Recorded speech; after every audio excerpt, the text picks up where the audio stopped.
Hello, everyone. Welcome to Raven's Real Talk. Thank you so much for being here.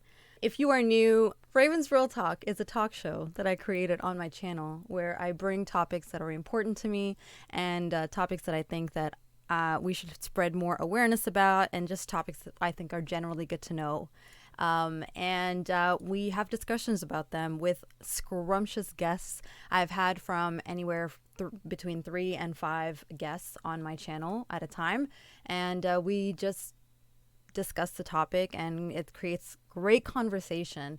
And as always, the purpose of these talks is to eventually become better people through absorbing the conversation that happens.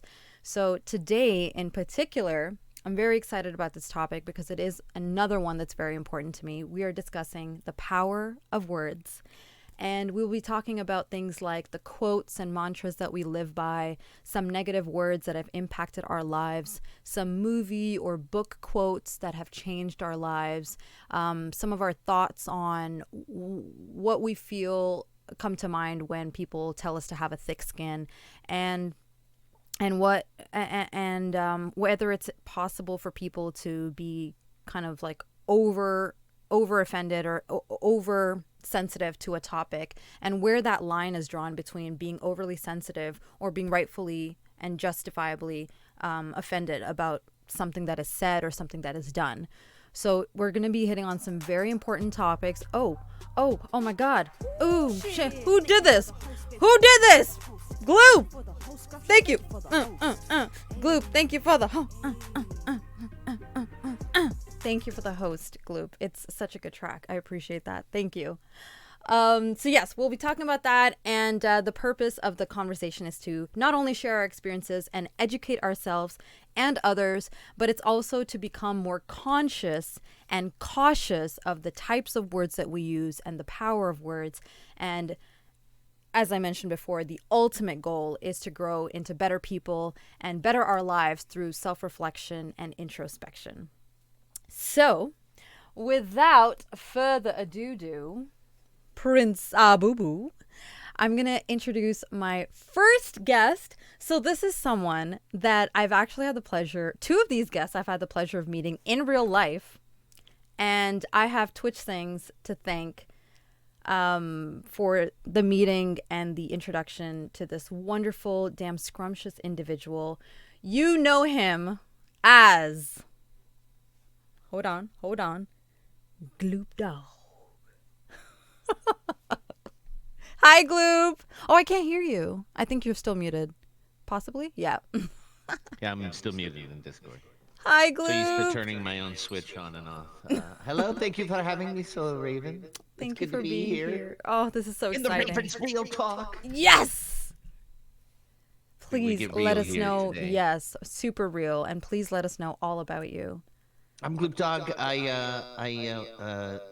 don't know. I don't even know why I turn on a camera sometimes now, occasionally, just for whatever we want to capture on any given day. I know on the 12th of December, I'll be doing an acoustic show here on a Saturday with my good buddy Frank. Really looking forward to that, doing acoustic jams. I've been playing with a guy for about 25 years, so nice. It's like everybody being in quarantine for so long. It's.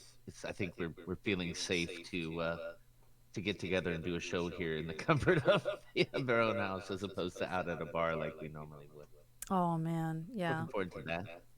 That's exciting. At least that's something, right? Yeah. Yeah. He's a best friend, so not getting to see him nearly as often as, like, normally we would have a board game night, almost twice monthly, which we haven't had in 9 months and things like that. So. Oh, Lord have mercy. So how do you find that is best for you to keep in touch with your friend? Like, have you noticed you were calling them more or video chatting with them more, or? Like we have gotten together in the midst of coronavirus happening. Yeah. Like we got together and we recorded a cover and a video for Charlie Daniels' Devil Went Down to Georgia when he passed away. So we have gotten together in limited quantity, but he needed some labor work one day, so I went over and helped him shovel a bunch of debris out of his house while he's doing a remodel. So anyway, long story short, we haven't been absent, but not nearly as active with each other. active. Yeah. And when we are active, it's very small pools. Yeah. Yeah. I think a lot of us can relate to that situation. Even me, I mean, volleyball was my main social gathering, and that's not happening. So I'm pretty much at home most of the time. So I feel it sometimes. Once in a while, I feel it. Yeah. Luckily, I'm an introvert, so I'm totally fine being alone. But it hits me once in a while. Yeah. Thank you, Definitely. Gloop, for being here. Thanks for having me. Absolutely. And the second person I would like to introduce to you is that other person I was talking to you about, that other person that I met at TwitchCon that I had the pleasure of meeting through Twitch things. But I feel like the first time where I actually was like, oh, that's Rain, was at Felicity's Dare to Duet Captain's Dinner. So when we went to TwitchCon, Felicity was so kind and generous that she kind of threw all the Dare to Duet captains from that year a captain's dinner, and Rain and Star were there. And when I saw Star, I think Star is Rain's girlfriend, and I don't remember Rain being at the first party where I met where I saw Star. I don't know. He can tell you himself, but I remember seeing Rain at the captain's dinner and thinking, "Oh, shoot. Wait, Gloop, were you at the captain's dinner?" Indeed. You were at the captain's dinner. I was just like, wait, I'm thinking about my video that I took. You were there as well. Yes. So both of these wonderful people were there. Please help me welcome Rain 101. Hi. Hi, Rain. Yeah, I almost didn't make it to that. Oh. The captain's dinner, because I'm also a big introvert, and it was like, there's gonna be so many people. Like, I went to TwitchCon to hang out with Star. I didn't go to kind of like network and meet people. Nah, man. It was like literally the second time we met in person. And I was like tired. I was at home or at the Airbnb taking a nap, and I was like, oh, well, man, I'm gonna maybe take an Uber down there later, and I almost didn't go. I'm glad I did. It was a really good time, but Yeah, it was. Yeah, I just realized it's my speaker. Is it distracting? Is it weird? Does it sound bad? I hope not. I don't know how to... Oh, maybe if I turn the speakers away from each other or something, or towards each other. I don't know. Rain is just really quiet. Okay, I'll turn him up. that's the first time anyone has ever accused me of being quiet. Gloop, I remember, was at Bruno Lars's place, because I remember when I saw Gloop, I was like so excited, and I was so excited that I interrupted his conversation with Snark. They were going at this like very deep, I could tell it was like a deep conversation, and I was just, hi, Gloop. Like, it's captured on video, so it was embarrassing looking Yeah, I'm back sure now. whatever Snarky and I was talking about was world solving.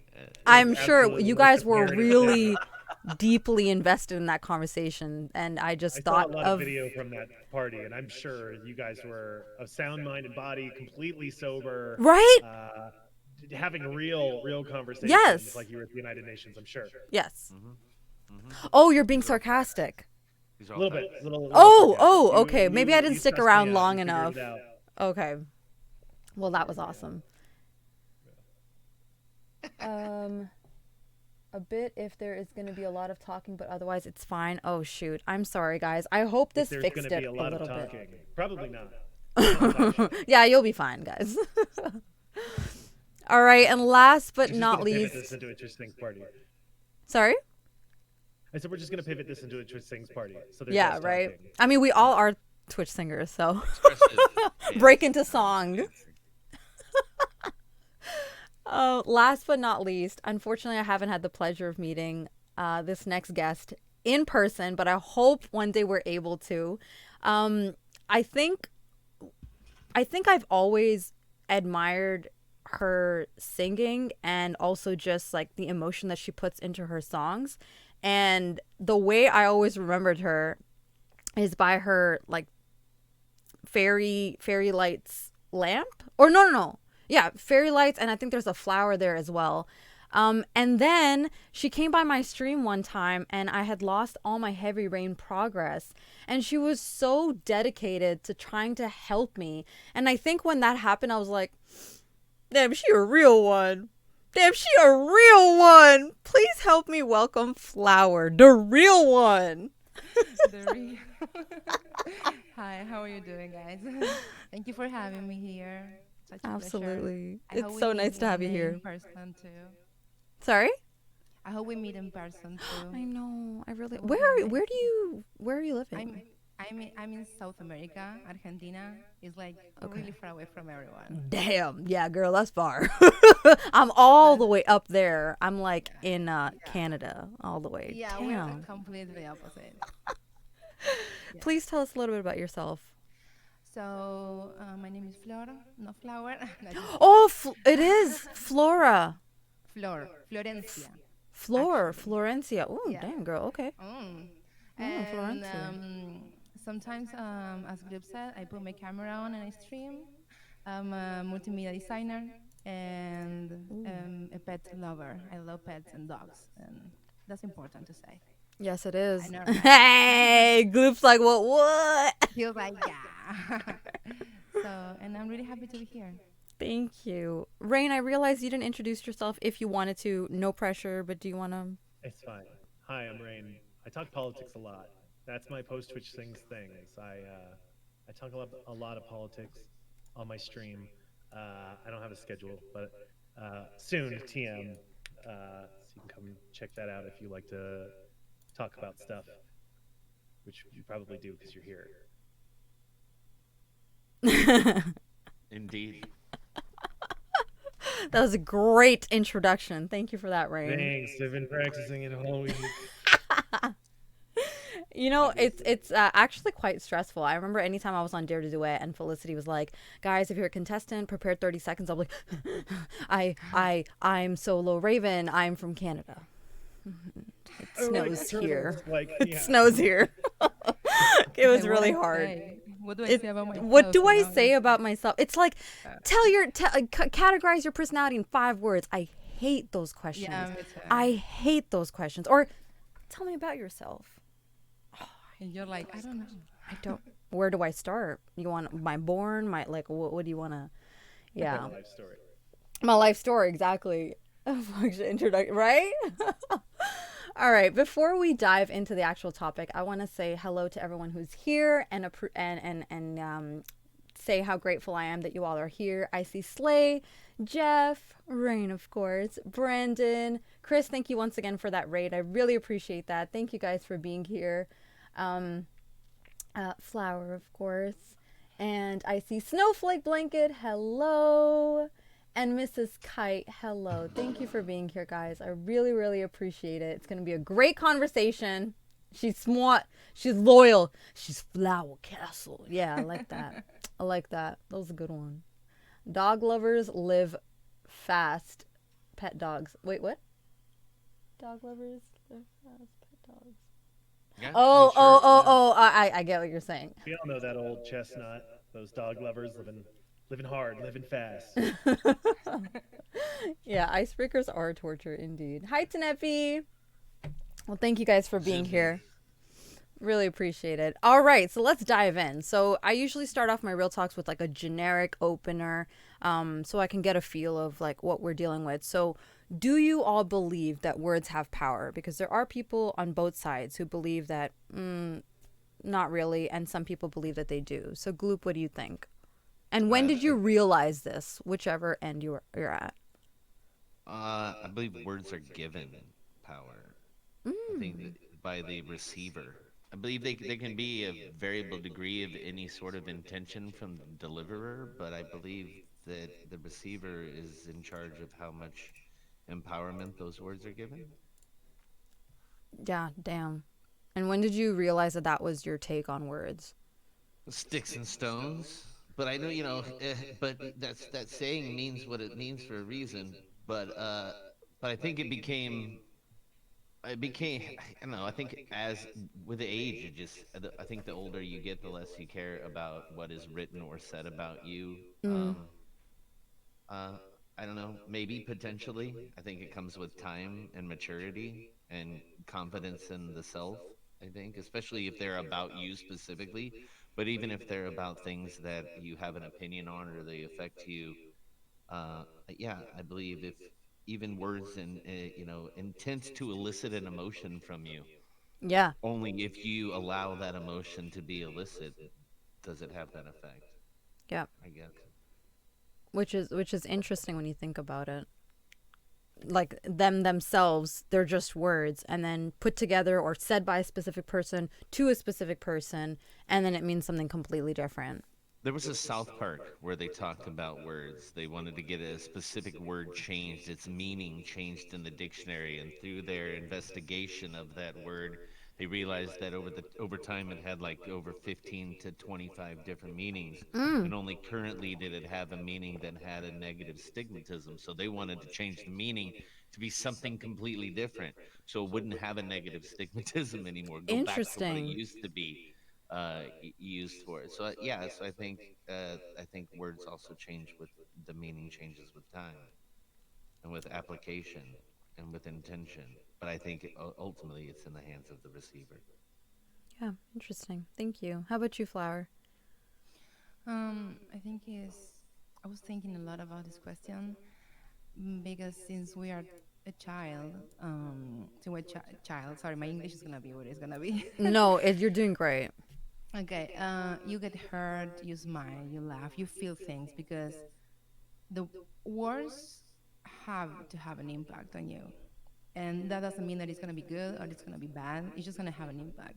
So I think I realized the power of words when I was a kid with being hurt or misunderstood.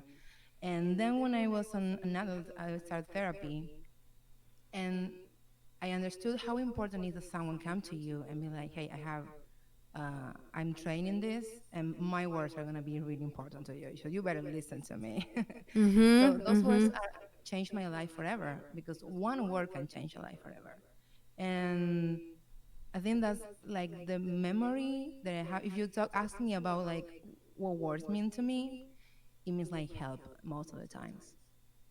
Help? It's help. It's like asking for help or it's helping someone, because Oh, you're always going to say something to someone that's going to affect them. So I take words really seriously for my friends, for people I love, and they take me seriously too. So I think words are really important in so interactions. you're saying that almost everything that you say could either help someone or it could take away some kind of help from them, meaning affect them negatively. No, affecting positively. At least I try to affect them positively. But it Like a could go good both friend. ways, and that's why It you're could go both so way. Yeah, that's why I careful. think that like an advice or something can be if you can receive that advice and the moment you're in a good state of mind that you can receive that, it can change your life forever for a good thing, and also it can change your life for a bad thing. So be careful. Yeah.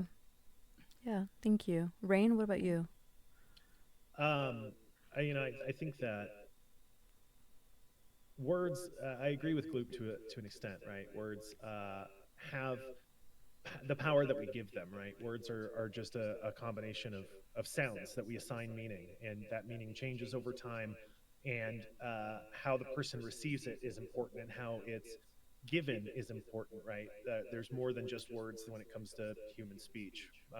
The vast majority of our speech actually is nonverbal, which is, I think, why a lot of people kind of struggle on the internet and things like that, right? And in text and so many of the other ways that we communicate with words now. But I studied English literature and rhetoric, like which is literally just studying the power of words and how to use Oh, wow. words in a powerful way, right, to elicit the response that you're looking for.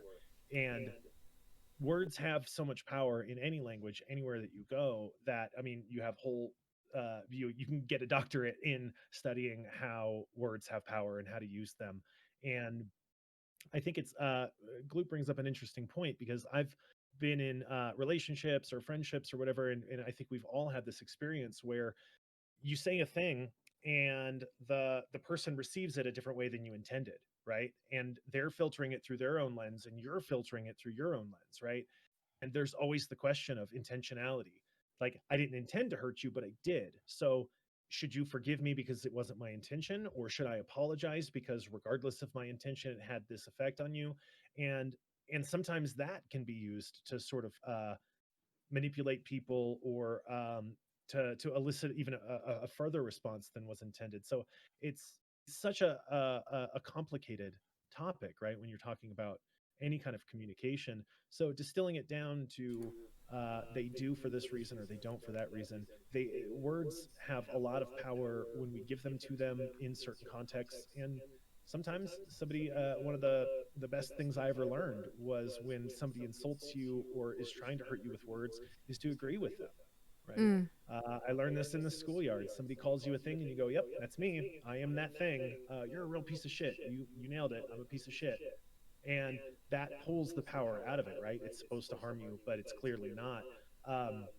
And so how we manipulate those interactions demonstrates just how important our communication is and how important our words are and why it's so important to think about how we're communicating to other people pretty much all the time. And I don't think you have to like sit and deconstruct everything that you say, but it is important to know like you might say something to someone and you just think like, it's whatever, I was just having a conversation with them, and you say something that changes their entire life. Yeah.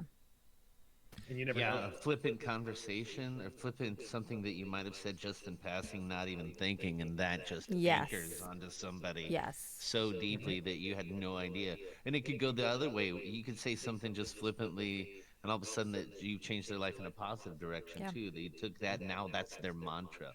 Or it Yeah. was something you read in a 𝗲𝗂𝗲𝗀𝗀𝗀 comic, or whatever. Yeah. It's one man's trash is another man's treasure, or woman's trash is another man's treasure. So what value somebody puts into one aspect of it has absolutely little to no value somewhere else potentially. 100%. And that's why I think, yeah, words do have power. And I do agree that it's how much power is given to the word by either the receiver or the person communicating that, because they could also say it with whatever intention that they have. And society, what society's power has been given to that word as well. And I think I realized this when I was very young and in school. My teacher had given us an exercise, and it's like, okay, think about something really hurtful that someone has said to you and list them all on the paper. And I was like, boom, boom, boom, boom, boom, like so many. And then she's like, okay, now think about something good that someone, like a compliment someone's given you. And I just sat there thinking like, I've never gotten a compliment, which is not true. I had gotten compliments, but it was so much easier to think about the negative things that people had said to me. And those hurt so much more, that those left more of a mark than someone who had said a positive thing. I kind of was just like, went over my head. And that's, I think, when it really hit me like, oh, wow, we really do like focus on the negative things. And they do. Oh, thank you, 𝗀𝗵𝗵𝗀𝗀. And they really do make an impact on people.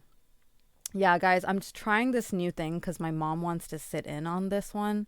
So I'm trying to make sure that you guys can. She was like, what do you do in your room all day? And I'm like, do you want to see? That's awesome. It's a dangerous question. Do you really Okay, wanna know? hopefully this is better. You're like, I lost my save, Mom. I can't show you right now. Start over on Heavy Rain. Oh God, don't remind me. I'm sorry. The trauma. Sore topic. Too soon. Too soon. Let me just catch up on what is being said in chat. So 𝗀𝗟 says, the people who quote "words will never hurt me" are kind of ironic because they are quoting and using the words to portray something. Oh, they are giving power to words by saying words will never hurt. I see what you're saying. Yeah, that's interesting. Doesn't mean it might affect them in such way to get hurt or damage them, but for sure there's still power to the words used. Yeah. People are complex, Snowflake. That's just how it is. I mean, look at religion as well. Ooh, do you want to build more on that, Kite? It's easy to deduce things in different light when you don't shed the right perspective on things. So it's always up for interpretation to the person receiving them. That power of words would be more so in the sense of ability to understand and maintain its consistency within meaning before the receiver would actually come to their conclusions, right or wrong. so to say. Yeah, I feel like, and that kind of makes me think of the whole Terry Crews thing that I talked about in my last real talk about the when we were talking about uncomfortable conversations with the people of color. And I think basically he had said something, he was talking about the Black Lives Movement. And in short, his tweet had said something like, let's make sure that we like kind of keep our eyes on the prize and make sure that we don't turn the Black Lives Matter movement into only Black Lives Matter or something like that, or Black Lives Better, sorry, Black Lives Better. And people went off on him. And the conclusion that I came to when I had this discussion with the friends that I had last time was there's an onus on both people. It's the person saying it. So yes, he could have worded it better because it's a very sensitive topic. So he could have worded it better. I understand what he was trying to say because unfortunately you have extremists in any cause. You have extremists in any religion. You have extremists. So he was talking about the extremists, but people should, instead of seeing like, oh, okay, I get what he's saying and giving him the benefit of the doubt, they just latched onto that and went off. So yeah, right, like he should have probably worded it better, and we as receivers should be like, where's that coming from? Like, let's dig deeper into that before I form a judgment, right? Maybe he worded it, but I think there's this in the last decade. I would say if there is a swell of righteousness that culturally we lean towards. There used to be, and of course, that's the way we should think as a society this day and age. But maybe there are these fringe things or whatever that we should entertain or include, not alternative idea. I'm not even saying alternative ideas, but branches of a particular idea, even. There used to be, of course, but maybe. Now, there's no room for of course, which I think is why you don't get healthy conversation anymore. You're either with us Right. or you're against us. Yeah. And that is the most unhealthy. That's why we're polarized as a nation in the United States now, because there is no gray area. You can't have a gray area anymore. You either have to think one way or you're against us. So the conversation of the but maybes has all but disappeared. And what Terry was saying is, of course, we need to think that Black Lives Matter, but maybe we take it too far sometimes in certain aspects. In his personal, what he was saying through his personal experiences. Right. I'm not paraphrasing. I'm saying what the man said. Yeah. So but for when you have people who immediately Exactly. get offended, which I think that the media has played into a little bit. I think you have professional pundits who are paid to just get enraged no matter what the social topic issue is, and that there is no gray area. You either hate it, you're either against it or with it, or you're the antithesis of whatever the conversation is. And so we've evaporated the gray now, and now there is no but maybes anymore. There is only of course, and that is the most unhealthy way to grow. I think one of the most unhealthy ways to I grow. think that there's the of course, right? When you look back prior to the last 10 to 15 years, uh, who was deciding the of course? And that is a really really big question. And a lot of the sort of uh, the discourse that you're talking about right now comes from people who were not part of the of course. They were not considered, their voices were not heard. And really only in the past 15 to 20 years, when you're talking about like real significant LGBT representation, you're talking about people of color having the platform that they do now that they didn't even have in the civil rights movement, right? And these are people who are saying my voice will be heard. And when people are feeling like they're being heard for the first time, right?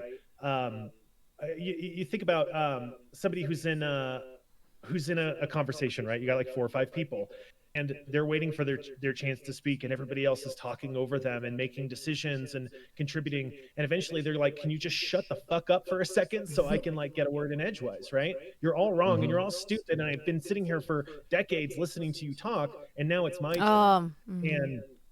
And it's this there's this sort of like big swell of activism and people being heard for the first time. And I don't disagree with you, especially when it comes to like media outrage, that there is the sensationalism to drive that outrage to continue having, because you got to have that such and such blasts someone Right. sort of Right. headline somewhere. Um, For the highlight and reels, and yeah. I think what you will find over time, and this is a drum I beat on my own channel, is is people will recognize that uh, that aggressive approach that feels right, right? Mhm. Like I'm being heard and hear me roar, sort of stuff, right? Um, Feels good for you, but it doesn't uh, change things for the person who actually needs to change their outlook, right? It's the olive branch has not been fully extended, and I think to a certain extent there are people rightfully who are like, why should I extend an olive branch to my oppressors? Why should I reach out to people who otherwise would ignore me?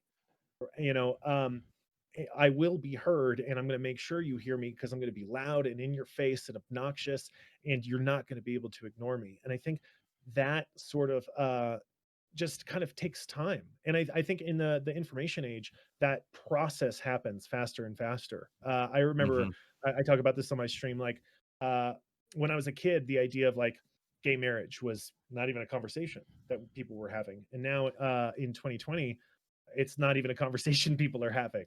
Right? It's done. It's Yeah. settled. Everybody is like, uh, and you don't see that being as sort of like viciously defended and discussed. We've all just kind of like had the big moment and then like cooled down and addressed it sort of like in a more healthy way culturally, and now it's part of the of course.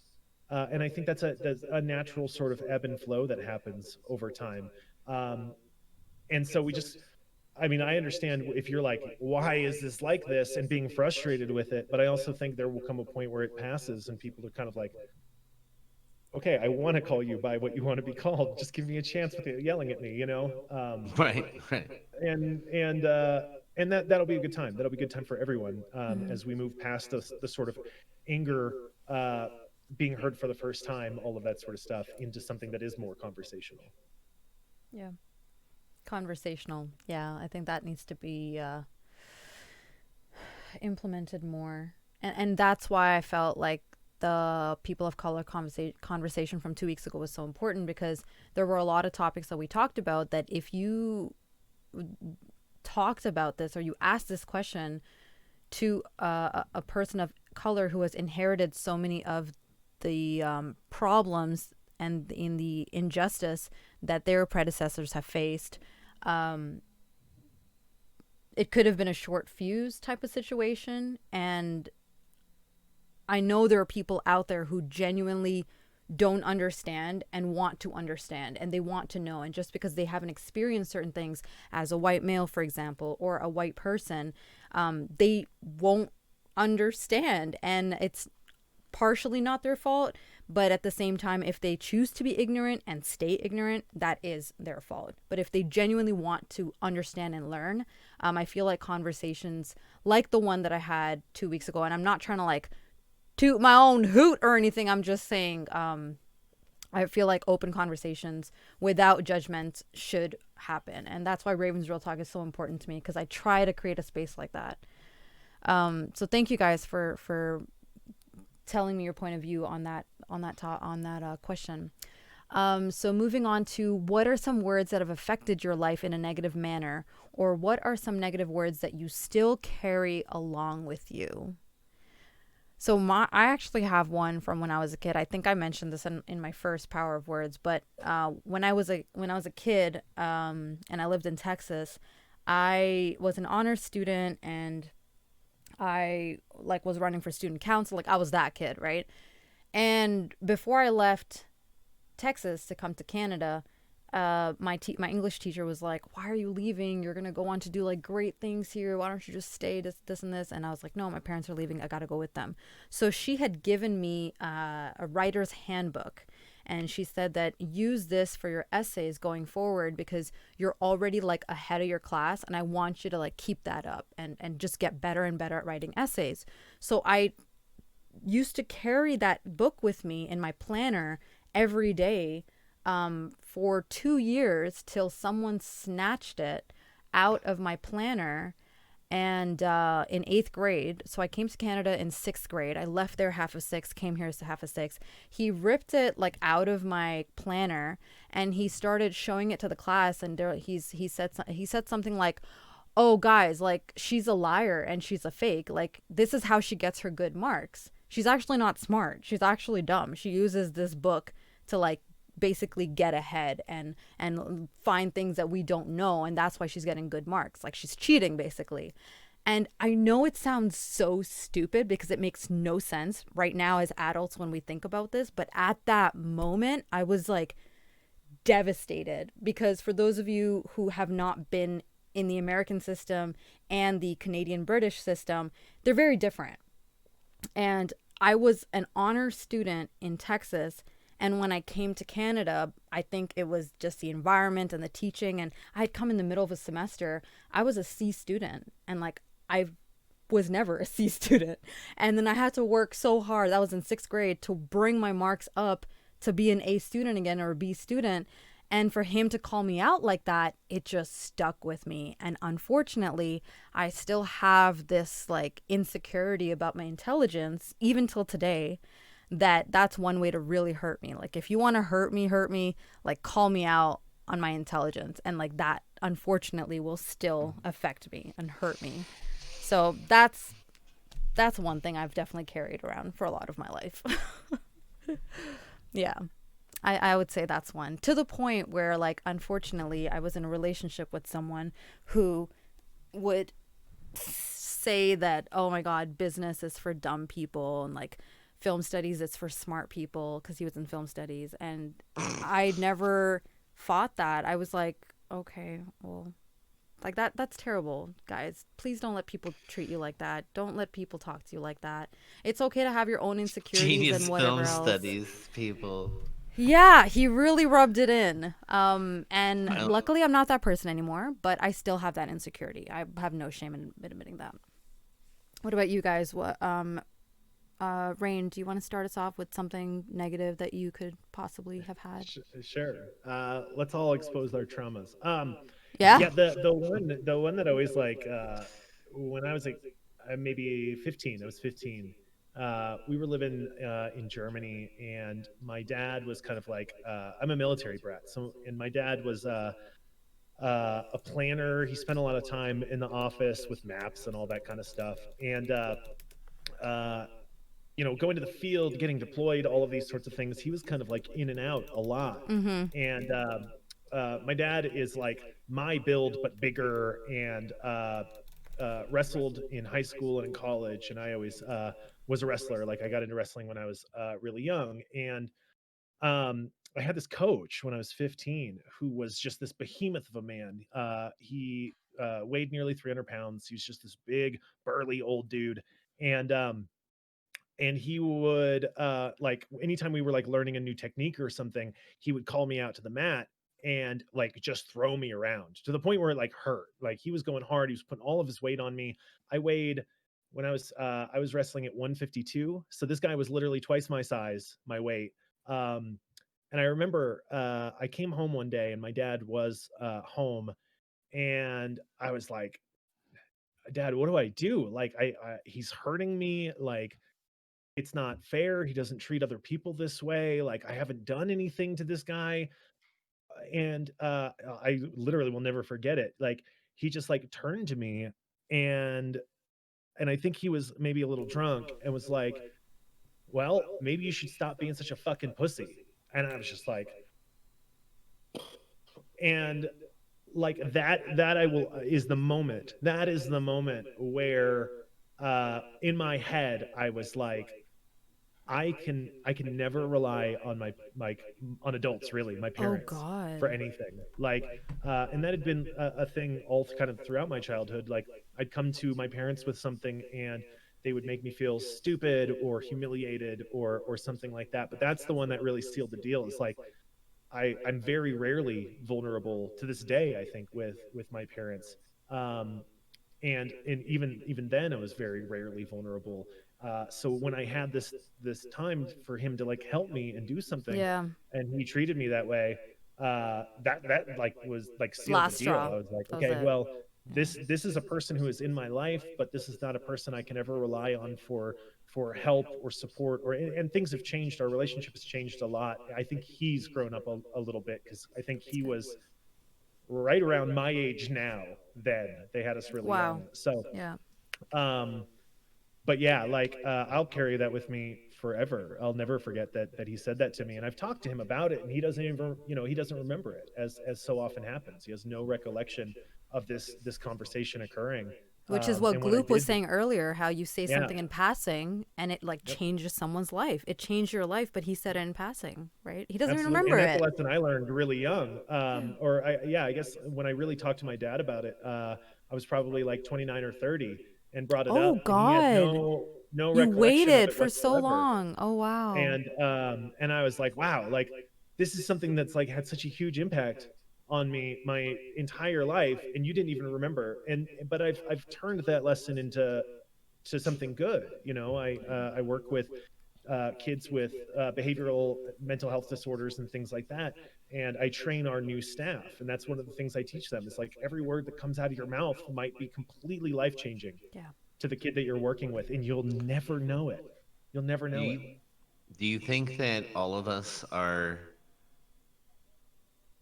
like there's at some point, do you think that you realize that if you had a decent shot, Mm. that all of our parents are just human beings who are quite possibly just versions of ourselves that are just bigger fuck ups than us? Yeah, Because yeah, hopefully, if they did a halfway decent job, then we're a little bit better than they were. right, And then right. at what point, when you're an adult, do you realize, like when Facebook happened and I started reading the shit my mom would post, I was like, that's not how you fucking raised me. Wait, Like, hold on a second. You're just a human being. When the hell did that happen? sorry. What? When did you stop being God and start being a person? That's not Yeah, okay. yeah, that's the Yeah, one. That's the one. yeah, yeah, yeah. Yeah. That's a lesson I learned actually very late in life because for a lot of immigrant families, I think, especially, it's like parents are God basically. Like they're like high up there. It's a lot of respect. There's a lot Yep. of that respect that's ingrained in you and taught to you, and you don't think that your parents could ever do anything wrong. It's like what they say is the truth. What they want for you is the best, and that is it. Like you just listen to them, and you should listen to them. And if you don't, then you're a bad kid. And then you get older, and I think I only realized this like literally, guys, I'm 31 right now, possibly a few years ago, Yeah. where I'm like, wait a minute. Some of the things they've done are really questionable. And I think instead of like hating them for it and like trying to like have all these negative thoughts flow through me, because that's very easy to do, I kind of turned that into like, wow, so you don't stop being human when you become a parent, which is so often what you're judged for. Like as soon as you become a parent, it's like you can't mess up, you can't do anything wrong, you're the best. And it's like, no, they don't stop being human. Parents will mess up, You have guaranteed. to, If yeah, we they have have to kids, we dictate. will mess up, right? Like it's Yeah. just, and our kids will be in a position where they can look at us from the outside and be like, that was really messed up, what are you doing? And the cycle just repeats and repeats. And I feel like that was such a good lesson for me to learn, and I'm so glad I learned that while they're still alive, because I can still like try to have a good relationship with them. But I know there's so many people out there who are holding on to things that their parents have done that have hurt them, and yes, rightfully so. And I pray it gets easier for you guys, because it is difficult to accept that your parents are human, they're going to make mistakes, They've done some very stupid, silly things. And I hope that you can mend your relationship with your parents. Yeah. I mean, I did. I just saw them last week. They live in California, and we went out there. They gave us a car, uh, Oh, which is that's cool. nice. And yeah, we I think to the point, not that this is the point of the talk, but whatever. Here's where we're at, and it kind of gets to Raven what you and I were talking about before the stream is that people change, right? Hmm. Because our parents are living, breathing creatures. They have room Yeah. to grow as well, Which we and forget sometimes. yeah, and so I know in my 20s I had to like find the room to accept the past for what it was, right? And see my parents for the people that they actually are.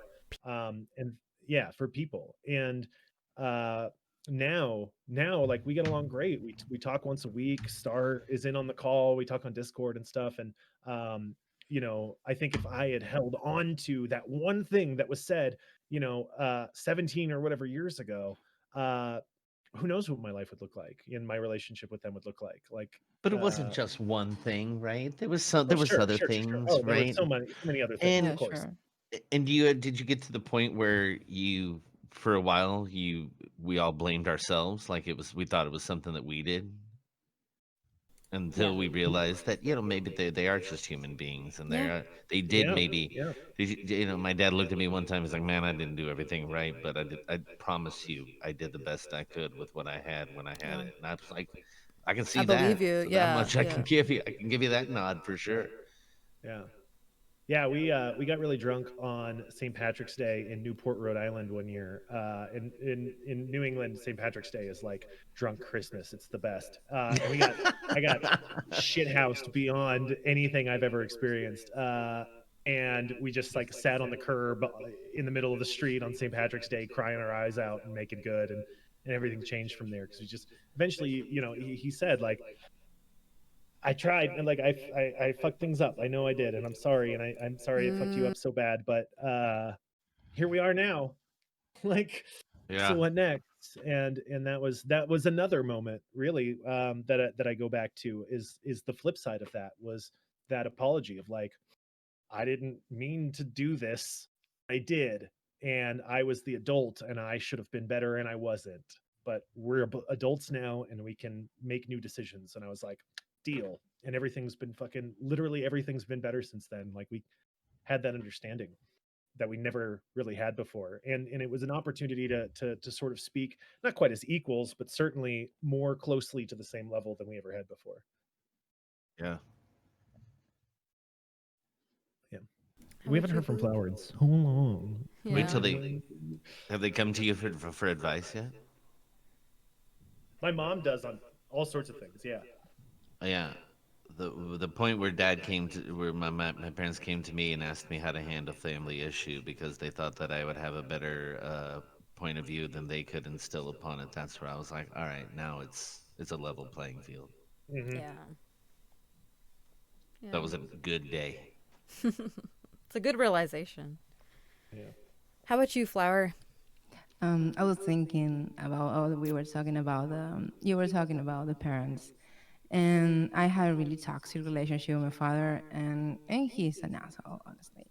And to be honest, he's Sorry. never gonna apologize. Yeah. But the thing is, when I was a kid, I was like in a really abusive environment with him. He's really abusive, like So sorry. verbally violent and stuff.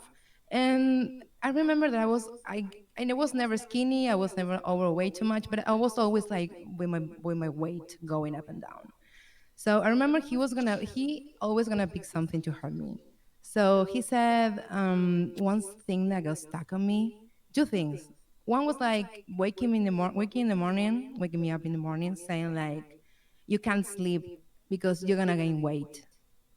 And I was like, "What the fuck are you talking about? Like, no, Yeah. you have to get up. You have to move. You have to get up." And I'm like, "What?" And think comments like that, and comments, for example, like saying like your back is so big, you look like a bull, you use too much space and that shit, for example. And at that point, I think I was like in a healthy weight, and even if I was not, the power of saying that to a kid Oh. is insane because I don't have I have a lot of mental problems. I think I'm really lucky that I don't have an eating disorder when I Yeah. grew up, honestly, because I asked for help. And I think the Wow, power you're of so a brave. parent, um, You're so brave. It's so hard to ask for help. honestly, I was dealing with other things. So the weight situation was like, okay, it's gonna wait in there. So you better fix some shit up before. How old were you when your dad was saying these things to you? I was like 14, 15. Oh God, that age, that That's fucked critical up. age. Okay, So he would gotcha. pick anything to hurt me. And the weight for me was like no big deal because I was like, I don't know what you see, honestly, but all the time trying to control my weight and being like, did you do this? Did you do this? And the thing that he was telling me, you look like a bull, you have too much back or something. I was like, what kind of person do that to a kid? Yeah. So parents are not perfect at all. And as Gloop said, that they can talk about now, and they're like, "Oh, I'm so sorry, I was not a good parent." That not everyone can do that. So it's really brave to go to your kid and be like, "Hey, I fucked up really bad." You know what I mean? Yeah. So yeah, so that is really nice. That's the power of words, exactly. That's a good example. So Yeah. yeah, it's I very like nice. that you mentioned that when someone that you care about or that whose opinion matters to you says something about your weight or the way that you look, it has the possibility of sticking with you. And it's not always kids outside that are bullying you and saying these hurtful things. Sometimes coming from your own family, like in Flower's case, Mhm. right? And there was an in that it reminded me of an incident that happened to me when I was like 18 or something. So when I was growing up, I was always like very tomboyish or like athletic and all of that, and most of my friends were guys, and I was into things and interests that unfortunately a lot of the girls at the time weren't interested in, so I just naturally always gravitated more towards guys. And I chose to dress in the most baggy clothes and the most like boyish clothes because I knew that if I get involved with any of that foolishness, any of that buffoonery in high school, like drugs, sex, boys, all that, like it would lead to my downfall because I know the kind of person I am. So I tried to protect myself from that, and I used the proactive approach of just like deter, like pushing people away from me. So I was always in all these baggy clothes and all this. And when I went to visit my aunts when I was like 18 or so, she was like, let me get you something cute, like something a little more feminine. And I was already so uncomfortable and I was not feeling it, but I was like, sure, okay. So she got me this really cute tank top, and she got me like a cardigan to go over it. It was like a cute look, and I still had my baggy pants on underneath. But the tank top was a little like low. So just imagine someone who always dresses in like super athletic wear, super baggy, and then you put them in a tank top that's like a little bit of cleavage and stuff. It's a lot going on, right? So she's like, let me see how it looks. I was in the fitting room, and when I came out, I was like covering up, and she's like, why are you covering it up? And I was like, it's too much. It's too revealing. And she's like, it's not like you have anything there, so it's no reason to cover it up. And when she said that, like, Wow. I didn't realize that it actually offended me. Like, this is someone who didn't care about their body, didn't like, was always into these athletic wear, didn't really like know my own sexuality and all that. Um, but it still bothered me. It was so hurtful. It It was is. so hurtful.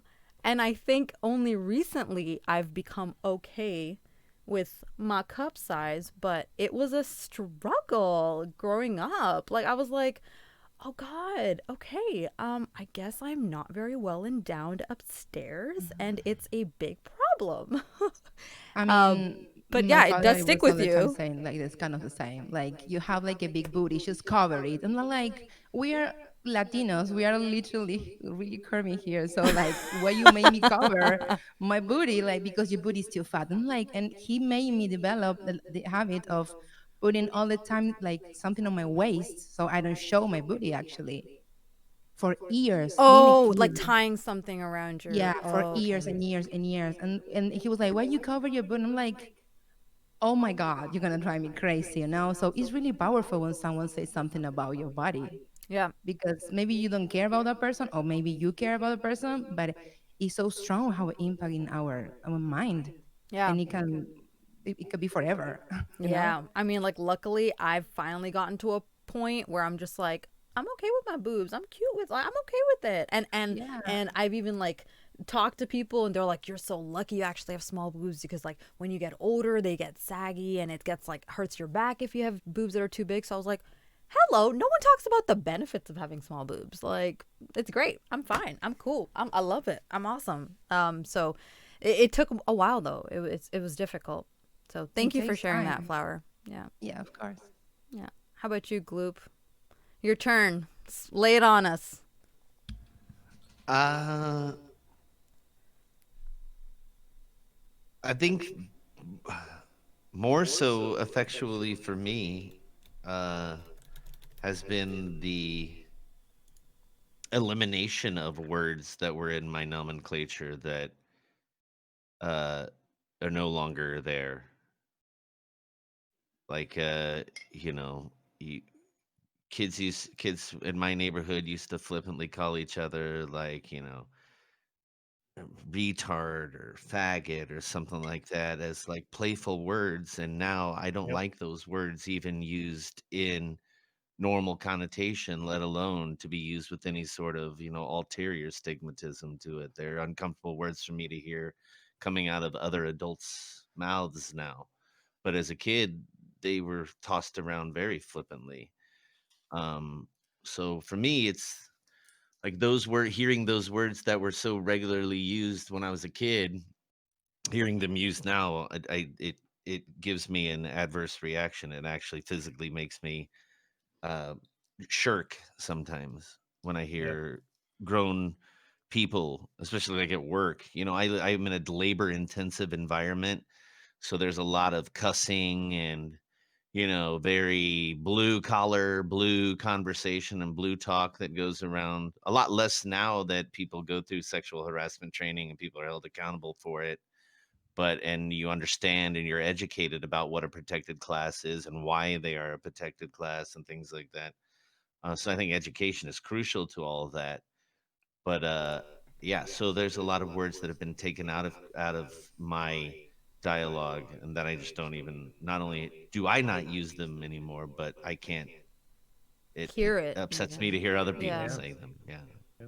Yeah. I think we probably grew up in a similar sort of environment. I think you're a bit older than me, Gloop, but certainly like we played Smear the Queer, right? Yeah, And we didn't that was a know we game. Yeah, didn't that exactly. was a game we played, and we didn't know what that meant. We didn't know the connotation of it. That's just what you learned, right? Um, and it's little stuff, right? You don't sit Indian style anymore. You sit crisscross applesauce, and all of these little things that have changed. And I think for Mm. the better, obviously. Um, What is but smear the our queer? yeah, so It's whoever has King the of the ball, Hill. yeah, you try to hold It's onto the King of the ball Hill as with a long as you ball. can, Yeah. and it's like a football type game, right? You run around and you're trying not to Where did get that name tackled. come from? What? I have no idea. That's Right? just what it was called, you All know. right then. And there's all of these things that I think probably right, like thankfully, like the kids that I work with, if I said let's play that game or whatever, they'd be like, "What on earth are you talking about?" Mm. If I said sit Indian style, they'd be like, "You You mean mean what? Chris? Like, what do you mean, Chris? Yeah. Oh, that's crisscross." You know, like, Oh. and I think that erasure in sort of casual speech is really really good. But for people who grew up with that, it is a huge adjustment. I grew up. I was like 19 when Xbox Live was really like a first a big thing, and dropping that F word and all sorts of uh, gamer words was normal, right? Yeah. That's Gaming words. Yeah. and and now like you know you get banned on Twitch for saying any of that sort of stuff, and I think there are a lot of people who really struggle with that adjustment, and the same adjustment that you and I, Gloop, had to make from our childhood and what was normal. Now a lot of people are having to make when it comes to pronouns and Mm. gendered language and things like that, and it's hard for a lot of people, Yeah. especially the older you are, to teach old dogs new tricks, right? To be like, no, that's not how you refer to that anymore. That's not how you refer to that person. And they've been doing this. They've been on Earth for 50 or 60 years, and things are this way. And now all of a sudden, I have to change my entire paradigm because you said so. And that could be that's really, really, really challenging for a lot of people. And those people don't want to hurt anyone's feelings. They're not trying to Exactly. like harm anyone. There are people who will misgender people on purpose, right? Yeah. They are prejudiced, but most people just don't realize that that's what they're doing. I've worked with Yeah. kids who are Again, it's the transgender, and education we were talking about. Yeah. yeah, they present, they identify as female, but their presentation is kind of non-binary or fluid, right? And so some days they get up and they dress masculine, and some days they get up and they dress femininely, uh, and people aren't trying to say, oh, well, he did this and misgender that person. They just get kind of lost in the shuffle of their lived experience. And I think when we stop and go, okay, well, because Mm-hmm. I've done that with the kids that I work with, and they look at me funny, and I'm like, shit, like, I'm sorry, it's an adjustment, and they're like, you're trying, Yeah. that's all that matters. Um, Yeah. and that's so important. That was so valuable to me, even as an adult, talking to kids, for them to give me the benefit of the doubt and say it's okay. Yes. Um, Yes. People so seriously need to do that more. It's kind of like the Terry Crews thing that I was talking about, because instead of just jumping, like, give him the benefit of the doubt, right? And like kind of like understand what he's trying to say. He's not against the movement. It was just something that he had said, and the point of it possibly could have been said better, but like it was so hard for people to guess, to give him the benefit of the doubt. And I feel like It's hard that's to, yeah. Yeah. so Sorry common to these interrupt. days. Like, you will say one thing, like I'll say something to Gloop, or I'll say an opinion of mine, and if I was like famous or well known, whatever, it could just turn into this storm, instead of people kind of like dissecting it and understanding what I was trying to say, or accept that people make mistakes, and the person they were like 5 years ago and they said offensive, terrible things, they're not that person anymore, and that they're trying to be better and they're trying to become better. And I don't think people give each other the benefit of the doubt anymore, or not as often as I wish that they would. And not only is it hard to give the benefit of the doubt, but it's easy to throw somebody in a big pile on the other side of the fence. You know what I'm saying? Against, again, the you're with us or against us mentality. It's Mm-hmm. not only hard to give somebody the benefit of the doubt, but it's really easy to then put them as somebody who's obviously against what you're trying to say. Or it's easier to deal with if it's uh, black and white, if it's Yeah. pros and cons, if it's pro or anti, whatever it is. You know, it's easier, I think, to qualify it, and it's easier to put up an argument against it. I think dealing with the gray area is the hard part for Yeah. everybody. And it's hard because we aren't black and white as human beings. How many times have we been in a situation where, for example, we're crying and we're like, I want to be alone, but then you still want the person to check up on you because like you don't want to completely be alone. You kind of want to be. We're complicated. We're not black and white. So why are we treating people like they're black and white? We're not black and white. And it kind of like just irks me when I see things like that. And Twitter is one of the most common places that I see it, but I'm sure it exists in human interactions that I don't really know much about. I've been watching I Am a Killer on Ooh, Netflix. that's on All my right. list. How is that? These are interviews with people on death row, and the way that they do these things is delicious because it really makes you weigh your morality and where your ethical borders are on what the value of somebody's life is. Right? Can you give It's an example? so like they do a really good job of letting you hear the person who killed somebody tell you from their point of view, Why and they then did you it? hear the prosecution side and the case they built against them. So you'll find yourself sympathizing with somebody who obviously murdered, and then the next half hour you're completely thrown for a loop because you hear how they did it or whatever, or the gruesome details of it or whatever. They do a really good job of making you test where you draw the line and what is the sanctity of somebody's life. Mm-hmm. Do they deserve to die? Does somebody ever deserve to die for killing somebody else? You know, things like that. So like it really allows you to dance around with different variable degrees. What is somebody who's cognizantly aware? what is somebody's mental state? Are they smart enough to understand the difference between right and wrong? What did they deal with through the first 18 years of their Of their life that life. obviously Yeah. put them towards this path of destruction? Do they deserve to die? Things like that. It's so It's tricky when you it really absolutely get takes down you to it. down a Yeah. whole bunch of morality. It's tasty. Yeah.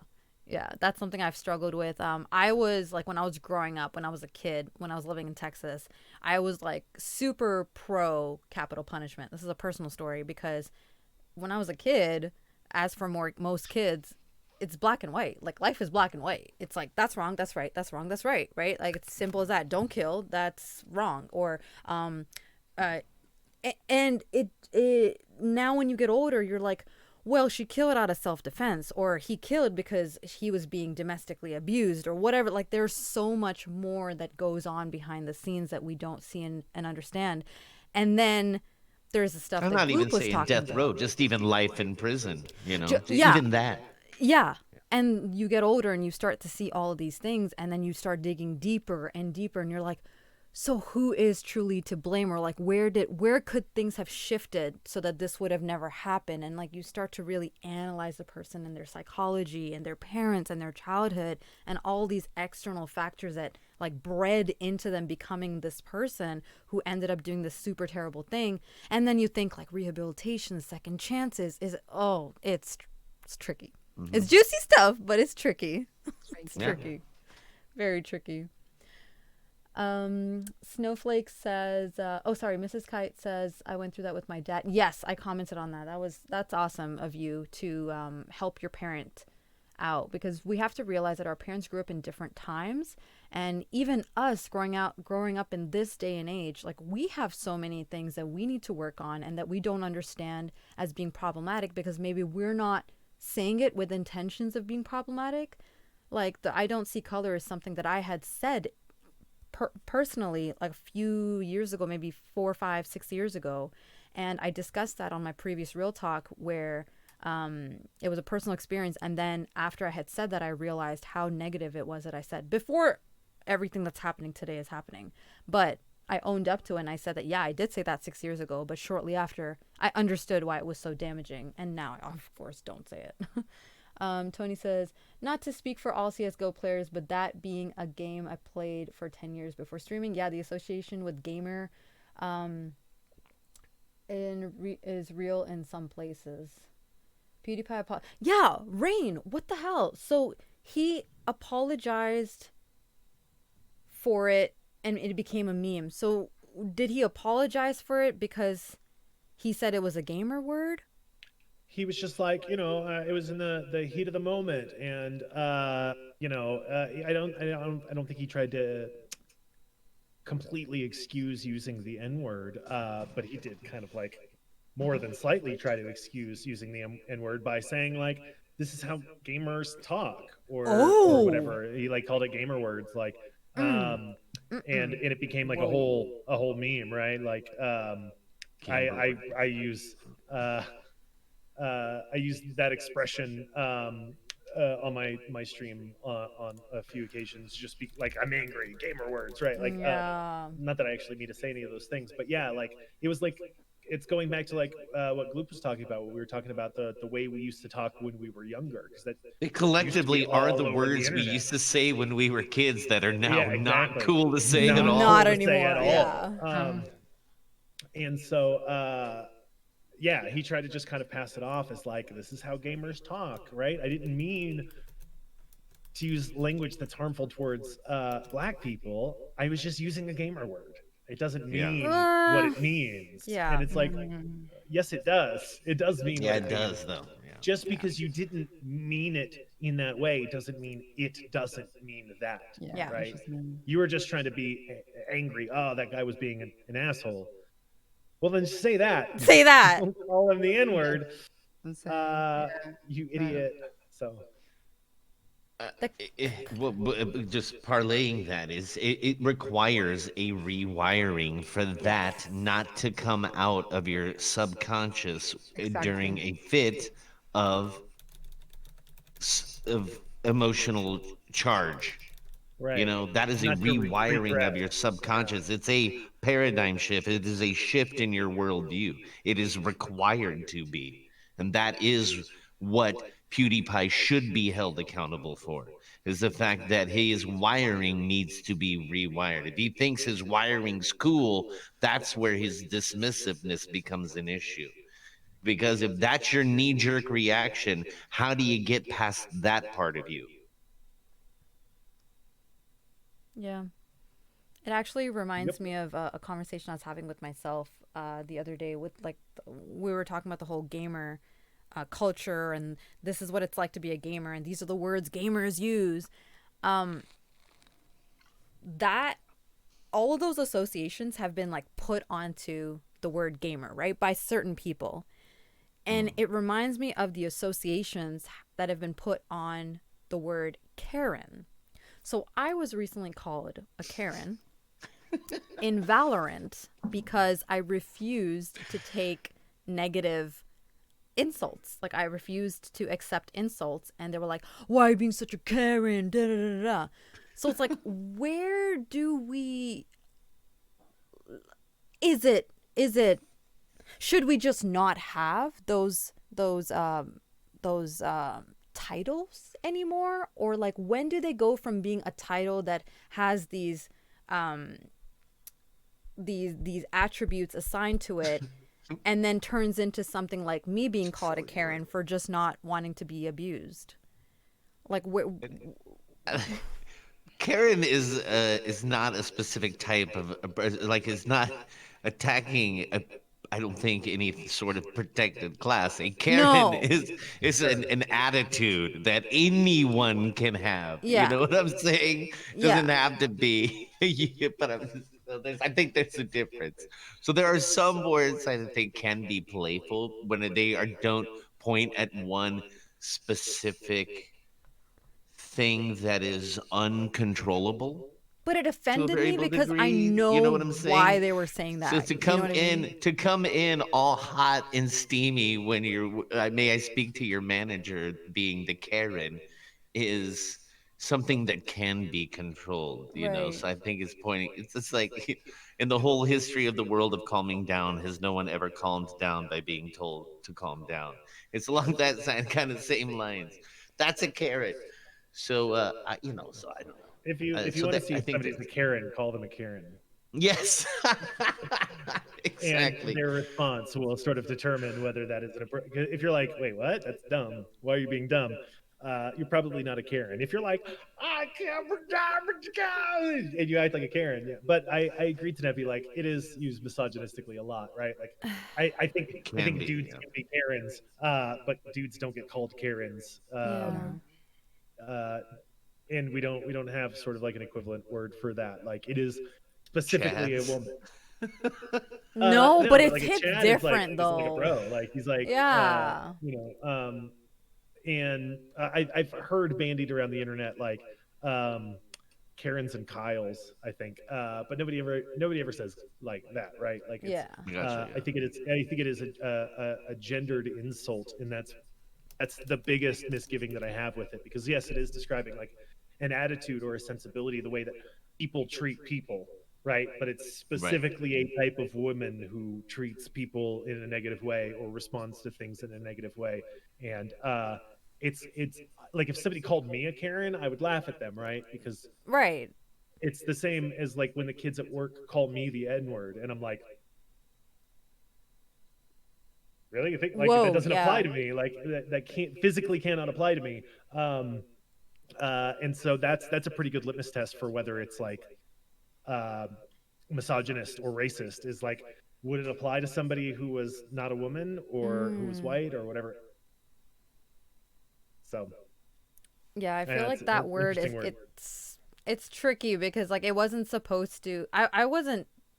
I didn't think it would actually affect me, but when they started calling me that and they started all three of them started going off on me, it actually hurt my feelings. I'm like, but I'm not. Like in my head, I was like, but Yeah. I'm not. That's I don't know how you could that's the wrong usage of the It of the meaning is, of the word. but They that's what I. misused it. Yeah, but Yeah, that's what it's you weren't now. asking to talk to their manager.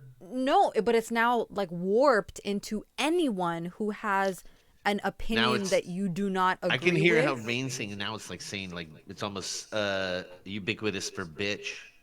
Yeah. But now bitch has a lot less of a feminine connotation because people guys call guy but the It's inference still is that used, you're yeah. being when you call a guy a bitch that he's not being manly, he's being ladylike or whatever, Yeah, or it's still feminizing. Yeah. It's emasculating, right? Yeah, Yeah, I put it in emasculating. the exactly. That's the chat. correct Yeah, word for it. I put it in the chat, but I'll say it out loud. Like, right, the idea behind the word Karen is a person who has an overinflated sense of like importance and entitlement, right? Yeah. That the whole like I want to speak to your manager trope, which can be I like it can be somebody's old grandpa, or it can be somebody who's 19 and just kind of like a little big for their britches, right? It doesn't Who we seen protesting wearing masks in shopping malls. Yes. right. Mm.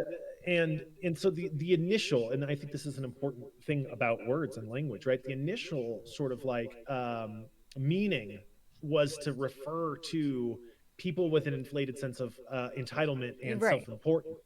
And then as it got sort of sucked into the broader conversation, the meaning broadened, right? And people started to use it in a way that was intended to be misogynist without with that sort of like plausible deniability, right?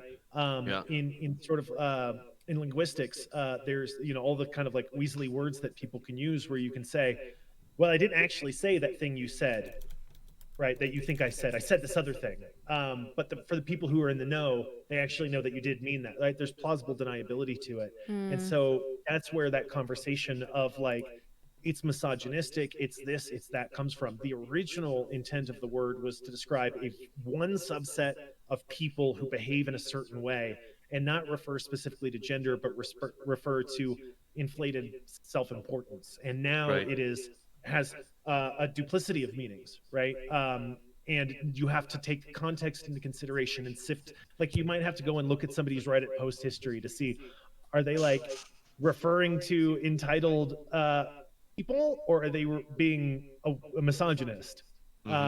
Which is more work than most of us are willing to do. But that's another one of those like ways that language is sort of contorted and manipulated to suit people's meanings and desires and intentions, and it has dog whistles attached to it and all of that sort of stuff. And if you're dealing with a word like that, right? If you're like, I have a choice whether to call this person a Karen or not,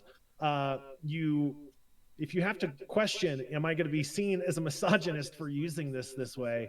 You probably just shouldn't use the word, right? You probably should just say you're being self-important. You have an unjustified. You're acting sense so of entitled, entitlement. or you're acting whatever which way. Yeah. Right. Say exactly what you mean rather than using language as a metaphor if it's potentially problematic. But sometimes people are like, well, it's not as funny that way. But humor is not everything, right? Yeah. Humor, even on the internet, is you can't just do everything for the lulz if you're trying to be like a decent human being. And I think a lot of people try to use humor to cover up or excuse language that is otherwise completely unacceptable. Yeah. 100%. It was just a joke. It was just a prank, bro. Well, yeah, I hate it's still when people harmful. say that. I hate Yeah, but it. the thing is that it's like always against woman. It's never about a guy. It's just always Usually, about a woman. yes. So Yeah. it has like a double thing in there that maybe it's trying to invalidate you or make you feel like because you're being bossy or you're being right or you're being too passionate about it. Maybe you're a Karen, but that doesn't mean you're a Karen. Maybe it's your right to ask for what you're asking. But I understand, but it's always against woman. It's not about a guy. Never. Never. Ever. Yeah. Never. Like initially, if you saw a video on the internet and it was a woman being treated poorly, right? Like being mistreated and standing up for herself, you wouldn't get a bunch of people in the comments section saying, she's being such a Karen, right? Because that wasn't the intent. That's not what the word means. And now you would, right? You would get people who are misogynists who would be like, I don't know, she's being a real Karen right now, with the specific intent of doing what you're saying and what was said in the chat earlier, right? Diminishing someone's argument, changing the focus away from them and what they were saying onto some other thing. It's a misdirection, right? Yeah. And so we have to be critical thinkers about language when we see it out in the wild, uh, because it can and will be used in ways to get us to not think about the thing we should be thinking about, or to inflame tensions where really there shouldn't be that inflammation. So I agree in general. Like I don't support anymore the word being used, not because of its original intent, but because of the intent that is now being assigned, or the meaning that's now being assigned to it, Case in which point. changes, and we have to change with it. Yeah. What Also, it's about you how, I'm sorry.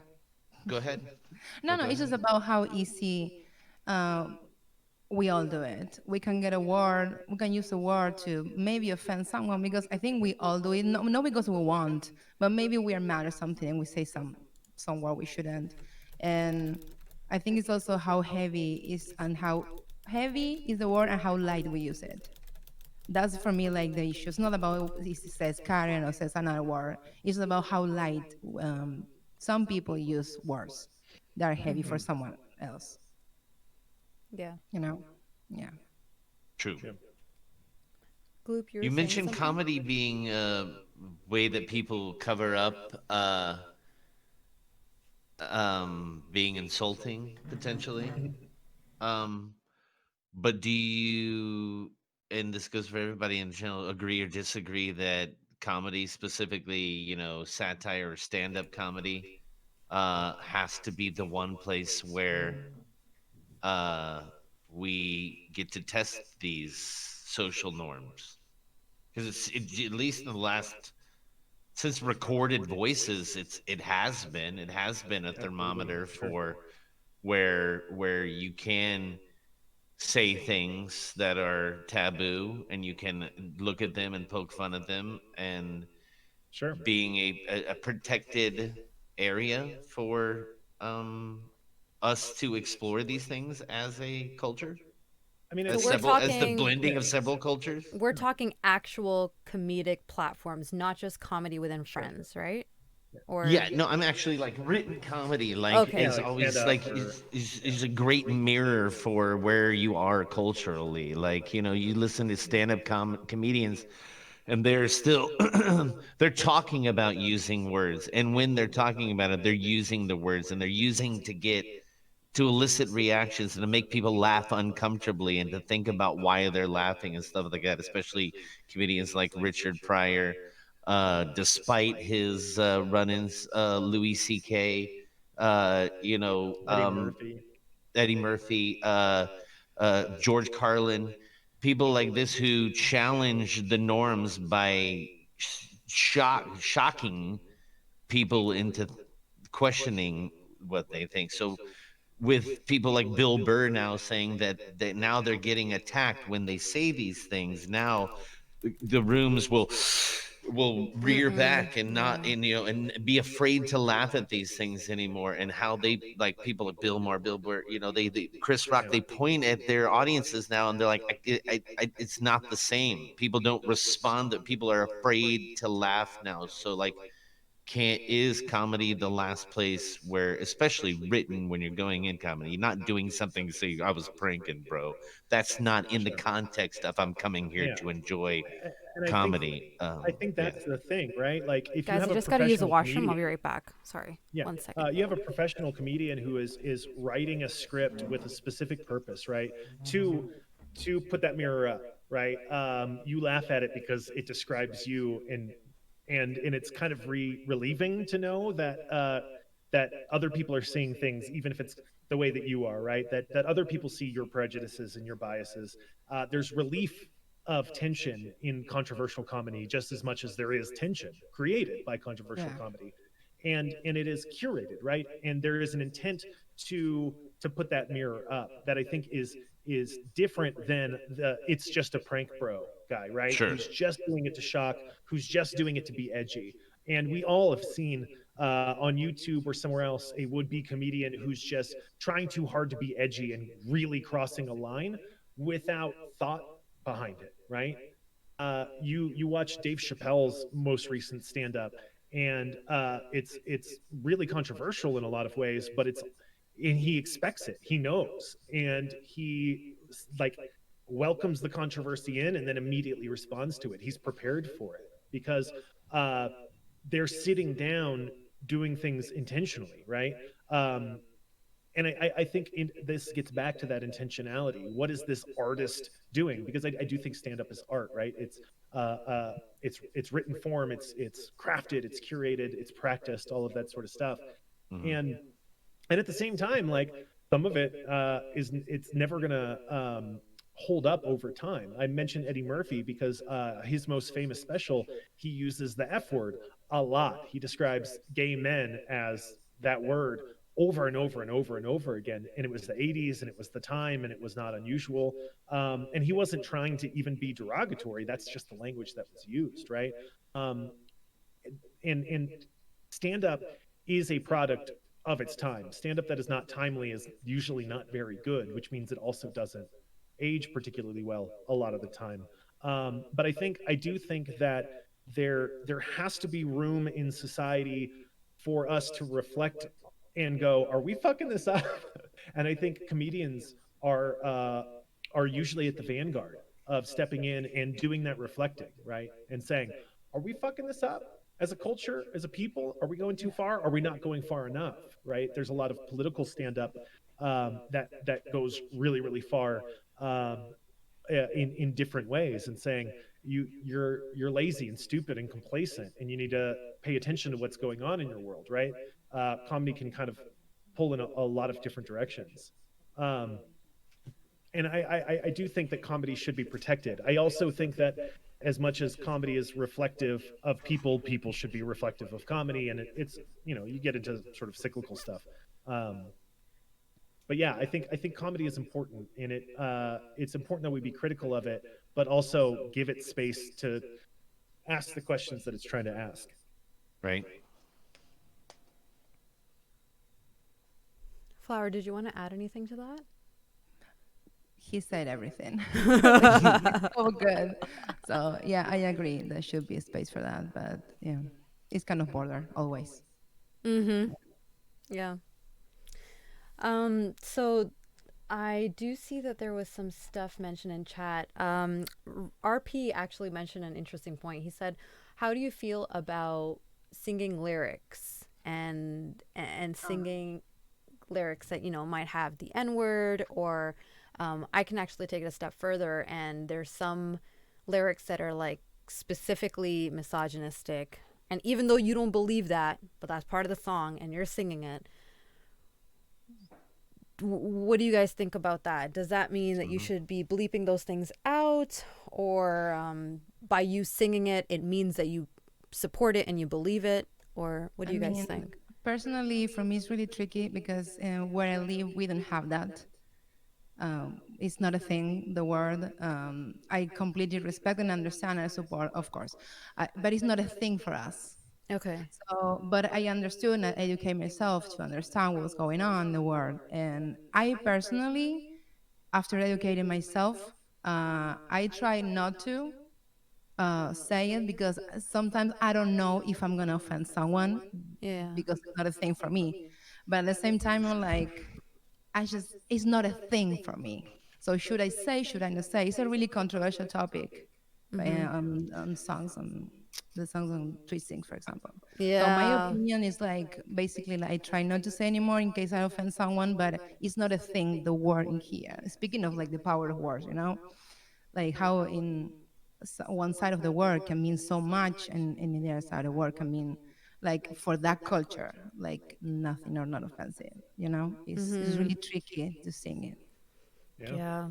I find that tricky as well, because I've tried to become more conscious of the songs that I listen to, and a lot of the hip hop, or yeah, mainly hip hop songs that I listen to, they have these very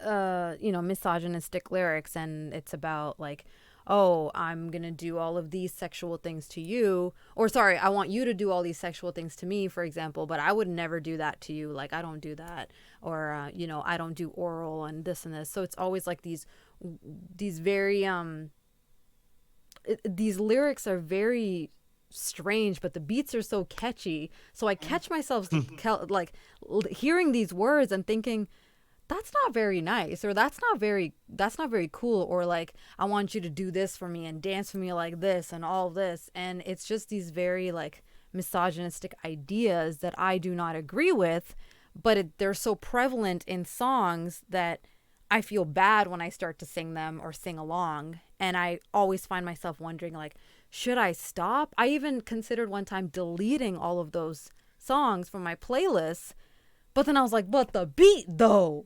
But that beat though. Yeah. You know what? For example, like I It's have tricky. a lot of reggaeton and other Latin Yes. music that is completely disgusting. Yeah. And the rest of the world that are not like from here, maybe they think it's catchy. It's so catchy. I know so many songs that I don't want.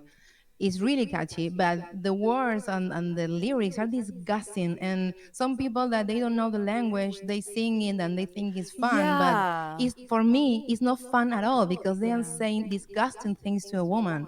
And today I was talking about the N word. That I want to clarify that was not a thing because the other things are a thing from here, Okay. like in the rest of the world. But exactly, like it's disgusting, completely disgusting what they say. If you actually read what they say in the Latin culture, reggaeton and all that shit, is like, no, stay away. That's not music at all. That's disgusting. Mm. Yeah, but it's Somebody, catchy.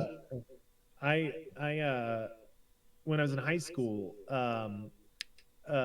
was when sort of Eminem really first popped off, and when white people were really kind of like introduced to hip hop. And I went to a school that where white people were like the minority, like, and I got like really swept up into hip hop and started discovering this whole new genre of music I'd never heard before.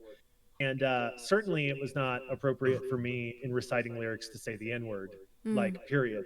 Um, but other words, especially in like Eminem songs, the F word, whatever, right? We were using it already. It was part of our nomenclature. And actually, it was because I, up until really Twitch Sings, if I was sitting around in my house listening to Eminem, I'm reciting it word for word, right? And I know that certain parts of it have not aged well, but so I'm sitting in my house, whatever, right? Yeah. Like, but then you get into public, right? You get into this public venue, and I know that he's saying certain words in certain places.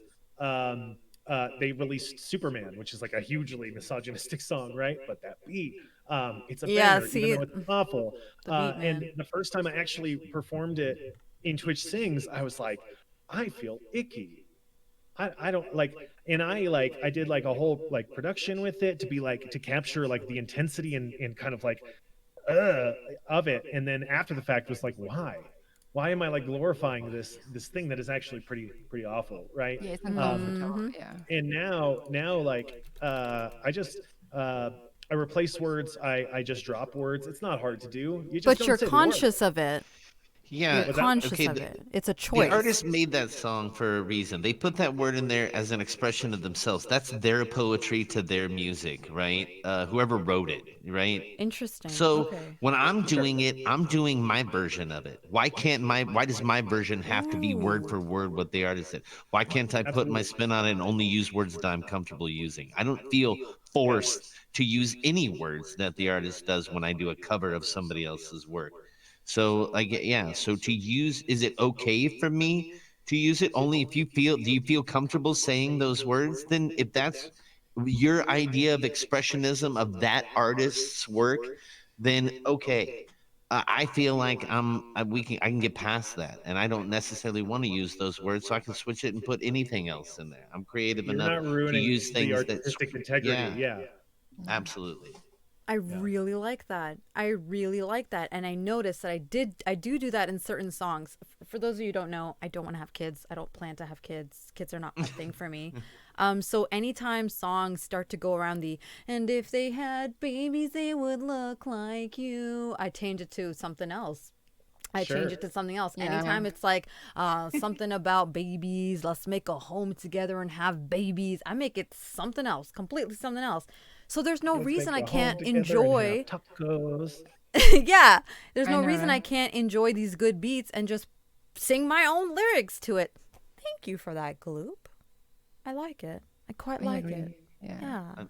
No, raging pianist. What? He says, according to TOS, you can't technically put your own spin on it, but you Oh, don't. absolutely can parody. You absolutely can Don't even satire get me whatever you want to. started on that. That's Don't get garbaggio. me You started. couldn't Don't even do get me mashups, and I was started. like, Yeah, I agree, Talir. Like, people in covers change words, they change tone, they change genre, they change, yes. Tori Ugh. Amos's "Smells Like Teen Spirit" has absolutely nothing to do with the original "Smells Like Teen Spirit," and it's lovely, right? It's a Mm-hmm. wonderful reimagining of that song, and it just happens to have the same sort of melody and words, but so many other things about it are different, and no one's like, Tori Amos is not respecting Nirvana's artistic Yeah. integrity. Like, what's the point of a cover if you have to just slavishly Right. repeat something somebody already did before? And I think, Gloop, you're right. If there's elements of it, like you like the song, but there's pieces of it that you want to Mm. change because that's not you, Mm. it's your I cover, it's love your it. interpretation. Yeah. Do whatever the hell you want, and you're creating something new, just like we all do, right? We're all sort of standing on the shoulders of the people who came before us and reinventing things that have been done before us. So anyone who's like, well, it's in the original song, You're so not I'm not. staying Shut true up! You to the just want to yeah. hear me say these inflammatory words. Uh, Yeah. I love that. That's awesome. Thank you. That's Yeah. that's my like definite takeaway from this conversation. One of the many takeaways I'm definitely going to have is I can still enjoy those songs. I can just change up the lyrics. That's awesome. I love doing that. I can't even read lyrics half the time on Twitch things anyways and keep up with those, so I'm sure I'll find something. That version is the artist's version. You can have your version too. Yes. Totally Preach okay too. it. Yes. Um, do you guys believe that you can say positive or negative affirmations to yourself out loud and have them impact you in some way? Or do you think that, as you say them, I as know you for a think fact them? you can. Negative ones. Yeah. I Yeah. don't know that I have as much experience with positive affirmations of self, but negative ones for damn sure, all the time, because I'm just a big dumb idiot head. Yeah. Actually, when I was doing research for this talk, what I found really interesting is someone had mentioned Albert Einstein's everything is vibrations or something like that, or everything is, yeah, I think is everything is vibrations. He said something along those lines. And it when I was reading up on the power of words and negative affirmations and things like that, the vibrations that come from when people say like I just vibe well with them or they got a vibe about them, Yeah. that vibe you're feeling is those vibrations. And when you have negative energy or like you're saying negative things, like your body feels that and people around you feel that. So it literally has an impact. Those negative things that you say, the negative things that you feel. Have you noticed like sometimes you meet someone and you're just like, I just don't like them. I don't know what it is. And then you find out that they're that like mopey person who's always cynical and always complaining and you're like, I dodged a bullet. It's that vibe, right? And same thing goes from inside. What you say to yourself, all those negative things, you eventually start to believe it. Like the studies I was reading, it's like the brain learns from practice and repetition.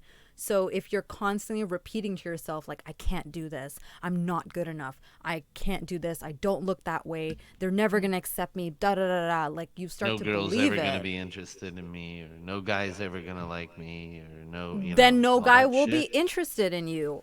Yeah, It starts to and it's not. become the Yeah, truth. it's putting yourself out there. It's yeah, changing your inner dialogue is, I think, more powerful than these exterior forces Yeah. that I was saying that we were talking about. That is what you, like when I talked about how the person a child has to learn that they're in Mm-hmm. control of giving power to words, right? The, a child is going to take whatever their figure, their authority figure as the gospel truth until they develop their own integrity, their own sense of self, right? And that's not going to come. Some people never comes, So, but with that, through sometimes to no fault of their own. But but when all it is the reason that that external stuff affects people is because then they change their internal dialogue. So Yeah. when your uncle tells you you're an ugly shit so many times, you don't believe it for a while, but then you start telling yourself those words. That's when it becomes an issue. When your internal dialogue changes and you start telling yourself to these things because then you believe it, that's where words have power. And the power, because now your internal dialogue has changed. Mm-hmm. Now you start, and then you start repeating it, then you start believing it, then you change the world around you to paint the world that your mind is telling yourself. So you'll make choices to set yourself up down that path that you never would have made before. So that's where words have power, when it starts to change your own internal dialogue with yourself. And that can be reworked from firsthand experience. I know I went from the person who never had a bad thing to say about themselves, who only had bad things to say about himself, and have only in the last 5 years been able to rework himself back to the original Todd. So I know the both ends of the spectrum, and I know how powerful and sometimes it doesn't even take somebody's exterior words. Sometimes you just make it up yourself out of nowhere and then start believing it. So Yeah. it doesn't even require exterior forces. What you tell yourself has monumental weight. Yeah. For so long, I have like a really misunderstanding because I was too young between what was like criticizing myself for like a good kind of criticism, you Yeah. know what I Healthy mean? criticism. Yeah. Mhm. Like, Yeah, I need to get between better like at this. saying Yeah. exactly between saying like, hey, maybe you should improve this and that, like normal things. I have a really misunderstanding between that and all the things that growing up people told me. So I started believing those things. And my own conversation, the conversation with myself was like, you're not enough. You can't understand anything. No, you're gonna be this way forever. It's like all horrible things. And at some stage, like most of us, we start streaming and we discover a new world where you are more accepted. If you go to therapy or whatever it is that it works for you, you know.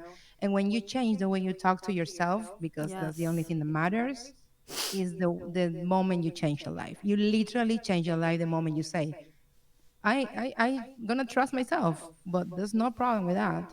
So I think it's really important to talk to yourself in a positive way, you know? Yeah. It really changed.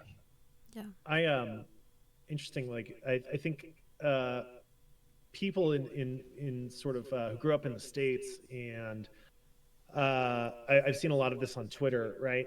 When I was in elementary and middle school, we had like gifted programs, and I think like for a lot of people, those were myself included, were like really destructive uh, for the way that people's sort of like internal monologues go. Because I grew up, yeah, Crash. I grew up with the like, you're gifted, you're smart, you're like this honor roll student, and all this sort of stuff, and the expectation became really high.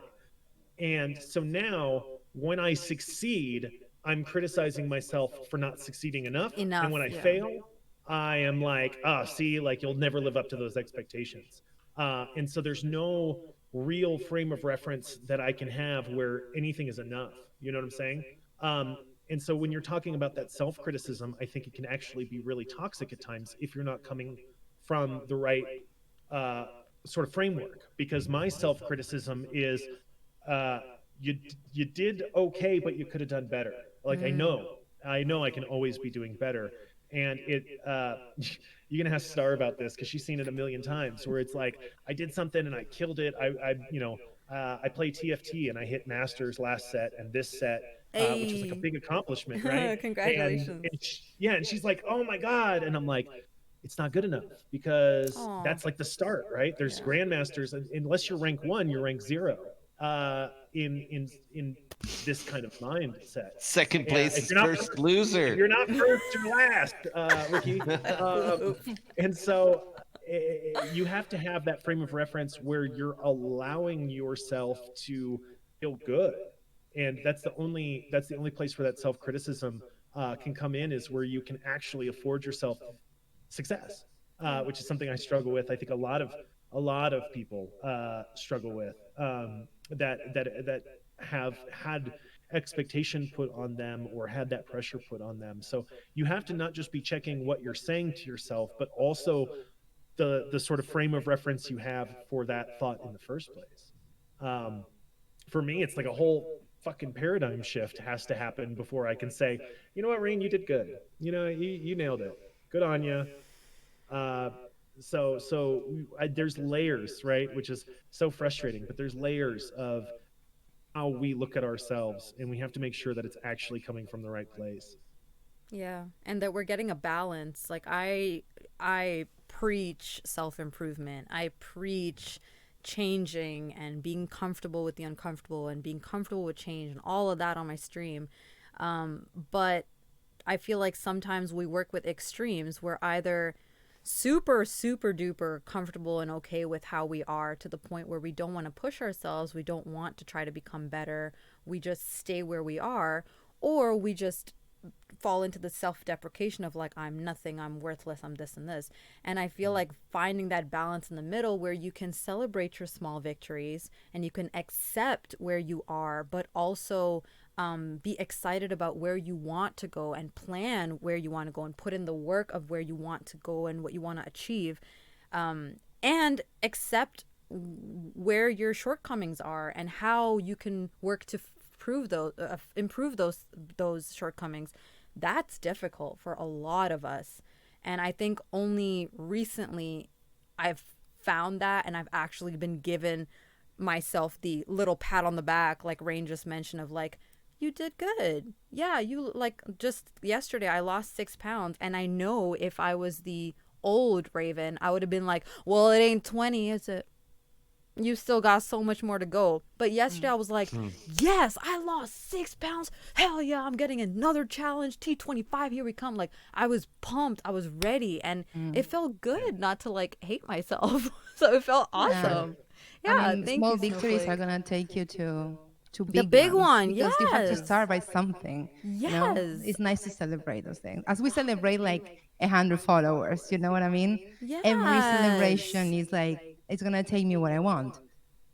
Yes, 100%. And I think there Yeah, was those a milestones are like, well, why isn't it 200? I know. There's that voice. I know it. Yeah, I know it. Because Yeah. when I saw that weight drop, I was just like, but it ain't 140. Like, I should be 140. But, like, I tried to celebrate it, and I had a great day yesterday. Yeah, those voices need to go. They need to go. Yeah. They No need one's to going to miss go. you. Just They need to be go. rewired. You can keep them there, but you can give them something different to say. Yeah. Rewire. So if they say something different and better with the same volume and the same intensity, then that can turn into a powerful tool for you. Yeah.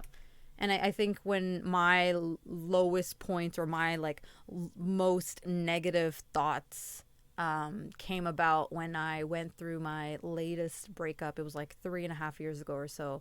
And towards the end of the breakup, I felt like I was really grasping on anything to keep that person in my life, to the point where I was just like, even if you don't want to hang out with me, if you just like, if I can just be around you, you don't have to talk to me, you don't have to look at me, I just want to be around you, because I genuinely loved this person, and being around them was enough for me. And being at that super low and vulnerable point in my life, I started to just believe that, well, why would he want you anyways? If you were better, maybe then he would stick around, and blah, like all of these things. I started believing it. And anytime someone would want to hang out with me, I'd be like, no, they don't actually want to hang out with me. Who would want to hang out with me? Like, I have nothing to contribute. Like, who am I? I'm not good at this and this and this. I can't even do this. So I would be listing all of these things I couldn't do and I wasn't good at. And after that breakup, and I'm still working on it, I really had to like try to like fall back in love with myself and figure out what made me special, what made me important, what made me me, and what I was good at. I forgot all of that. And I was only remembering all the bad things and all the things I didn't do right, to the point where I started believing it. So I'm in a much better place now, but I still have that negative voice in my head, right? So Yeah, makes sense. That negative voice, man. I mean, I think it's really, really nice that you say that you have to learn to fall in love with yourself again, because I went through that really hardcore, and it's a beautiful process. It's Yes. beautiful. It's really hard. It's like So I was every just about to day. say it's hard. It's 24/7, but it's worth it.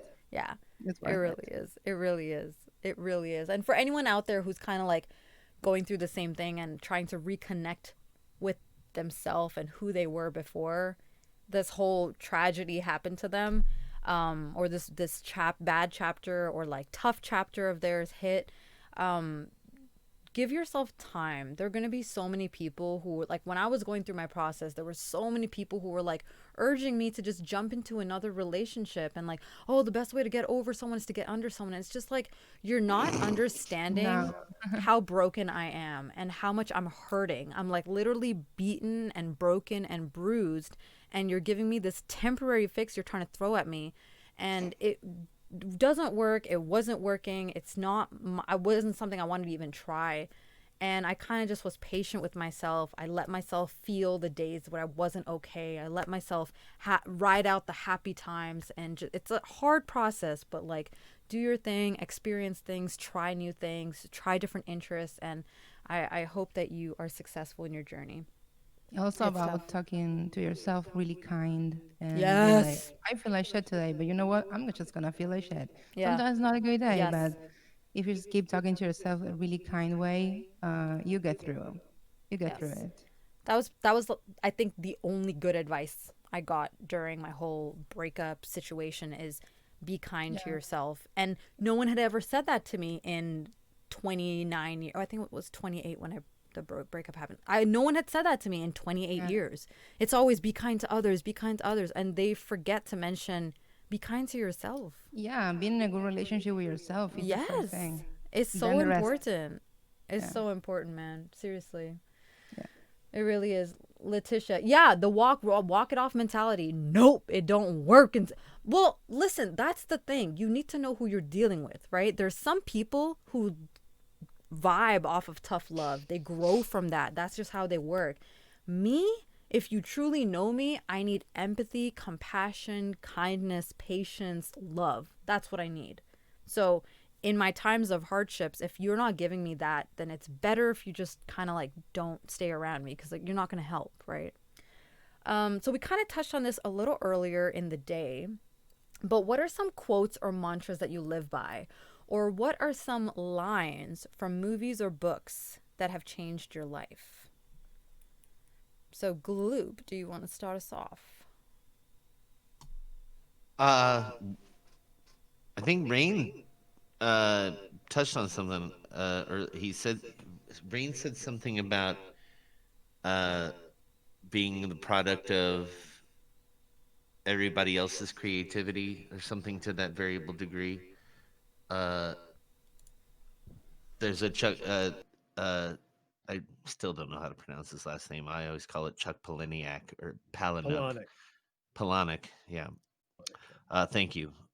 Who said I think his quote is something to the effect of, "Nothing of me is original. That I'm the combined effort of everybody I've ever known." That's really interesting, yeah. And so I think, especially when it comes, I think. So what I forget what we were talking about earlier when you were talking about how, um, Covers and stuff, I Yeah, it think. was yeah, covers cover. We and were talking about cover redoing bands, songs covers and and yeah. stuff like that. Yeah, exactly, and putting our own spin on it, Mm-hmm. and how, yeah, it's our version of it anyway. So I think I like that a lot because it allows me to, I can take responsibility for who I am, but I don't have to worry about being some special snowflake. You know what I'm saying? I think that it's a lot. I think it's a lot better if we're all just part of the blanket of the snow kind of thing. It's hard for me to be. It all just intermingles so much. It's hard for me to remember where I begin and other things end, or vice versa. So to be comfortable in that, and to not put so much pressure on myself to be um constantly original is and I think this is where copyright laws and stuff like that are detrimental to in current society, especially as a musician myself and as a parody driven musician, uh, who tries to look at things with some sort of variable degree of cultural reflection through a comedic lens, whatever it may be, either through a dog's viewpoint or whatever you want to say, or through other creative avenues that I've tried to look at the world. I don't think that any part of it is anything that I've wholeheartedly come up with on my own. It's just I don't.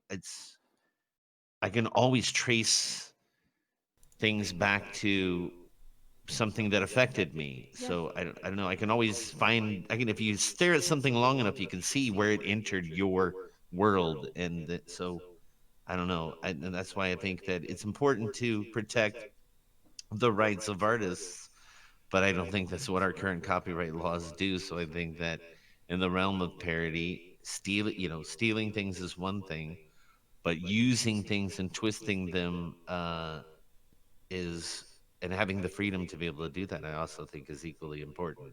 And I think that there should be grayer lines between the two. Yeah, I agree. YouTube is a huge culprit of that. My video, I did a cover a cappella in the car of "I Hate This Part Right Here" by Pussycat Dolls. I just sat in the car and sang it, and they copyright struck my video because they said the melody is from Pussycat Dolls, but I literally had in the title "Pussycat Dolls, I Hate This Part Right Here." I didn't say I wrote the song. I didn't say it was produced by me, but it's kind of like what Gloop is saying. Like, I gave credit to, so I'm not stealing, right? I'm giving credit to the original creators and owners of the music. And I was trying to like put my own spin to certain parts of the song, but it was still an issue. And it kind of limits a little bit of your creativity when you're thinking about doing covers or dance covers or whatever. Like, how do you get around those copyright uh, issues, right? Right. It's difficult, and it kind of upsets me a little bit because there's so much I want to do, and I hear this League of Legends song and I'm like, bro, I want to cover this so bad, and I think it would sound good with a little bit of guitar and this and this, but then I get so defeated when I see all these copyright strikes, and I'm like, Well, and there's somebody. no I'm point. sorry. Yeah, There's sure. somebody banging at my door Oh, and ringing my doorbell, and I don't know what's Gloop, be going on. safe. Uh-oh, that's scary.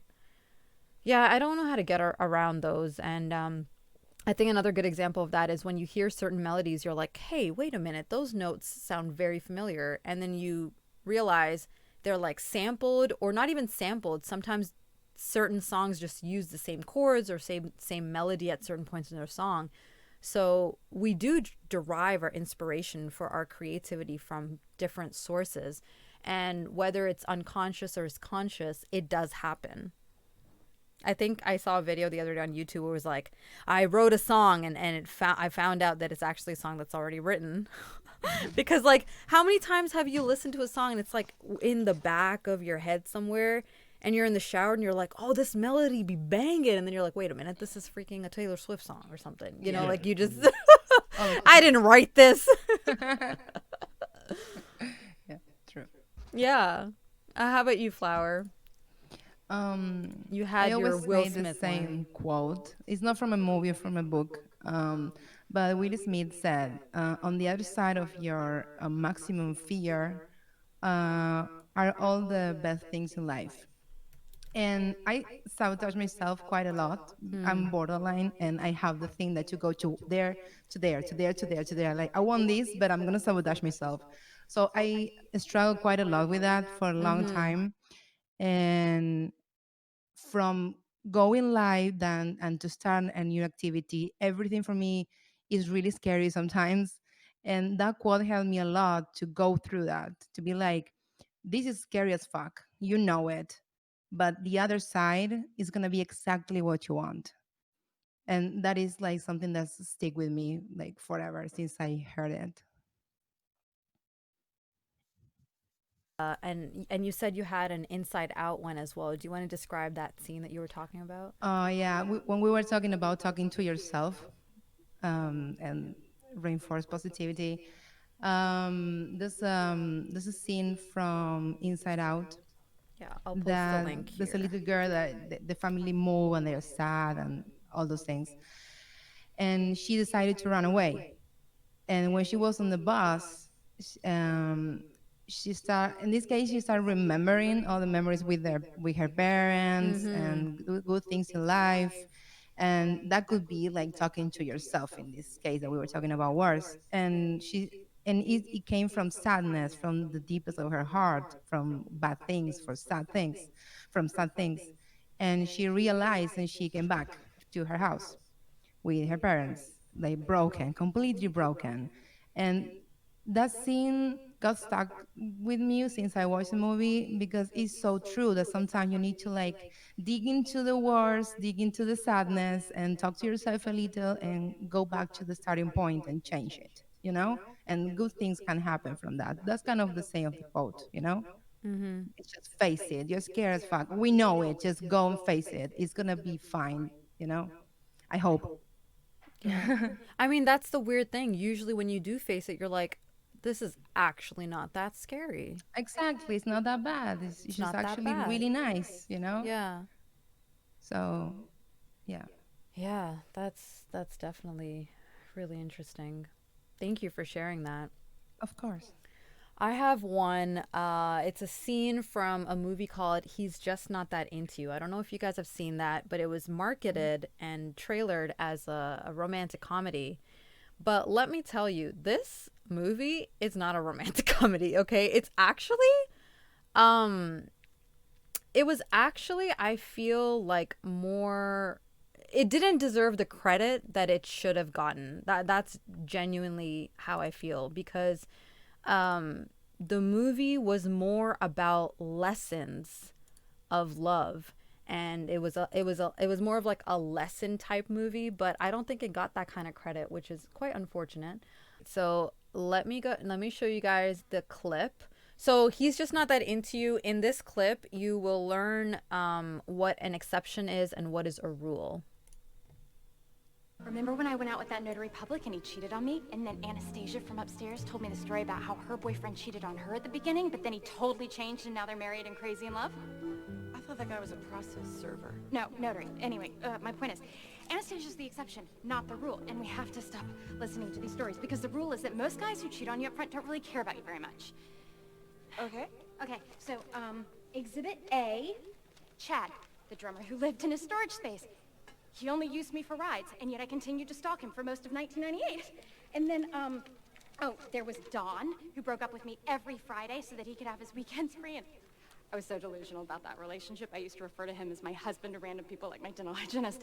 And anyways, all of my friends used to tell me these stories about how things might work out with these dipsticks, because they knew someone who dated a dipstick just like mine, and that girl ended up getting married and living happily ever after. But that's the exception, and we're not the exception, we're the rule. Why that scene stood out to me so much is that we're always going to have friends who say, oh, but so and so got, for example, cheated on, or so and so's whoever else did this, but then guess what, like they worked it out. Oh, you guys broke up. I mean, so and so broke up and 2 years later they were back together, so you never know, it might work out. Those are the exceptions.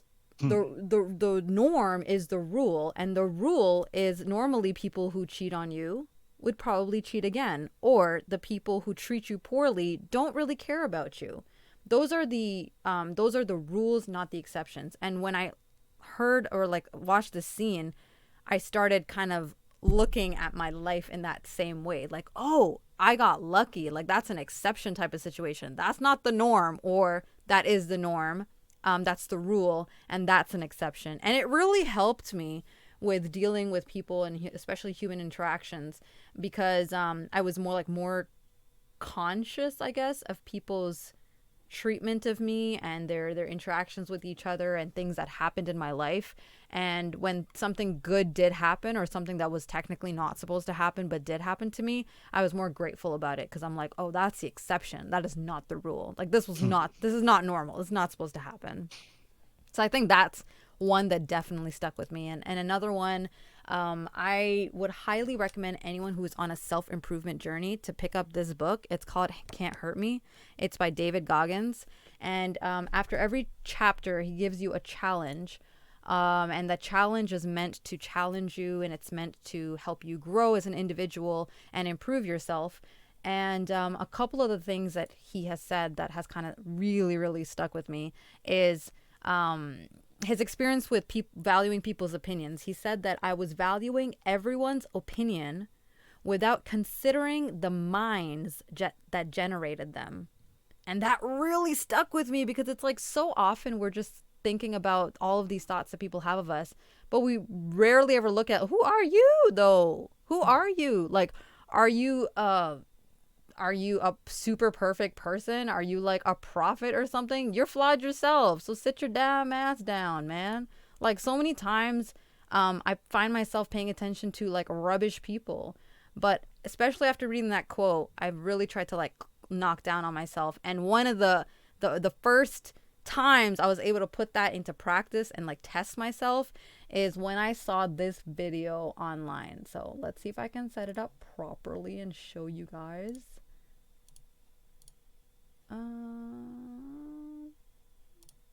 Okay, so I'm gonna pop it up right now. I'm also gonna run off for a minute, but I can still hear you. My headphones are wireless. Oh, okay, cool. Looking at you and you was looking at me and we was thinking. Okay, there we go. So that is working, and now I'm about to switch the scene and pray to God that it works. Okay, good. So you guys can see my Twitter, right? Mm-hmm. Okay, awesome. So, I saw this video on Twitter, and it's basically of a guy like kind of acting like Chris Brown. So this was the Chris Brown video where he's like following a girl and dancing. Okay, so you know, typical back in the day R&B video, following a girl, dancing behind her. And then I guess these kids tried to like recreate it, or I don't know what was happening, but basically this was in the comment section. It's my skin right here. I was looking at you and you was looking at me and we was thinking, whoa, whoa, whoa, whoa, whoa. Go to market, go to market, go to market, go to market, go, go, go, go, go, go. Go to market, now get crunk with it, now get crunk with it, now get crunk with it, now get crunk with it, now pop with it, pop with it, pop with it, pop with it, pop with it, pop with it, pop with it.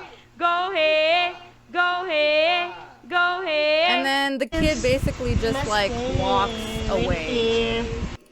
So that was something that I had seen on Twitter, and when I saw that video, I was like looking at the comments, and like 99% of the comments were like, oh my God, I'm so dead. Oh, I'm so floored. That's so funny. Oh my God, that kiss on the head. Oh my God, it's so funny, so funny. And I was reading these comments and thinking like, did nobody feel uncomfortable watching that? Like, yeah. I don't care if they're kids. He had his hand like cornered her and she looked a little uncomfortable. And then he just goes off and starts dancing, and she just like casually walks away.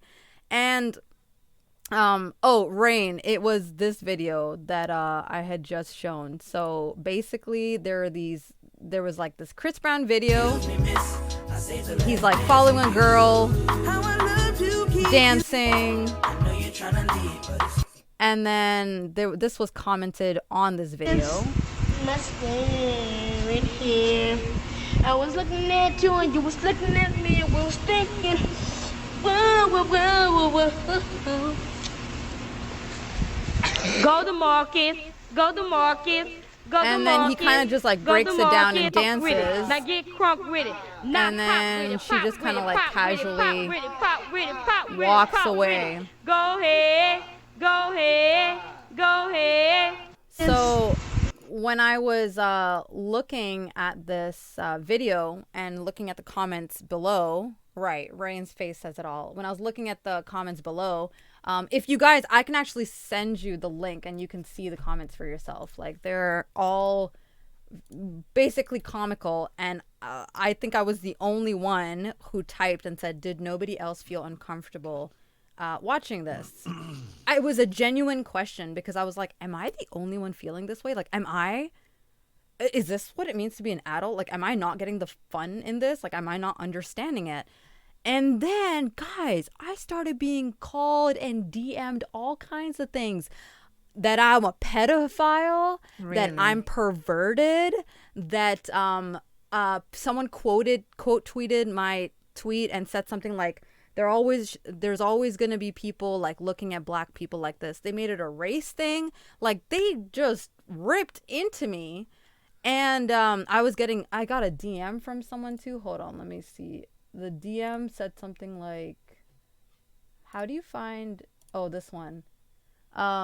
You might be messed up, bro. Just some kids making a simple music video. So, clearly people were against me and they were not happy with my opinion. And on a normal day, I would have fought back and been like, this is my time to instill some change into these people's minds. But after reading David Goggins' quotes, I looked up some of these people and I'm like, y'all kids, y'all not gonna get it. Like, there's no point in me arguing with you. You're not gonna understand. So I'm over it. So I literally didn't even pay any mind to all of these garbaggio buffoons going at me. And I was like, whatever. But it's You that didn't kind get of in stuff. an internet fight with a bunch of middle schoolers? Bro, Come on. what was worse though is that there were some adults in there that were like, I don't see a point in this. I'm not, this is just they're just kids being kids. Stop putting your perverted insinuations in them. They're just kids. Just because you have a perverted mind doesn't mean these kids probably don't even know what they're doing, blah blah blah blah blah blah blah. So it's just, it was too much for me, and I'm really glad that I read this quote just in time, because it saved me from just speaking with a whole bunch of ignorant people, and it was a good reminder for me. Another thing that he talks about in this book is becoming comfortable with the uncomfortable, which I talk about on my stream as well. And last but not least, the Maya Angelou quote that I take into a lot of my relationships is, when people show you who they are, believe them.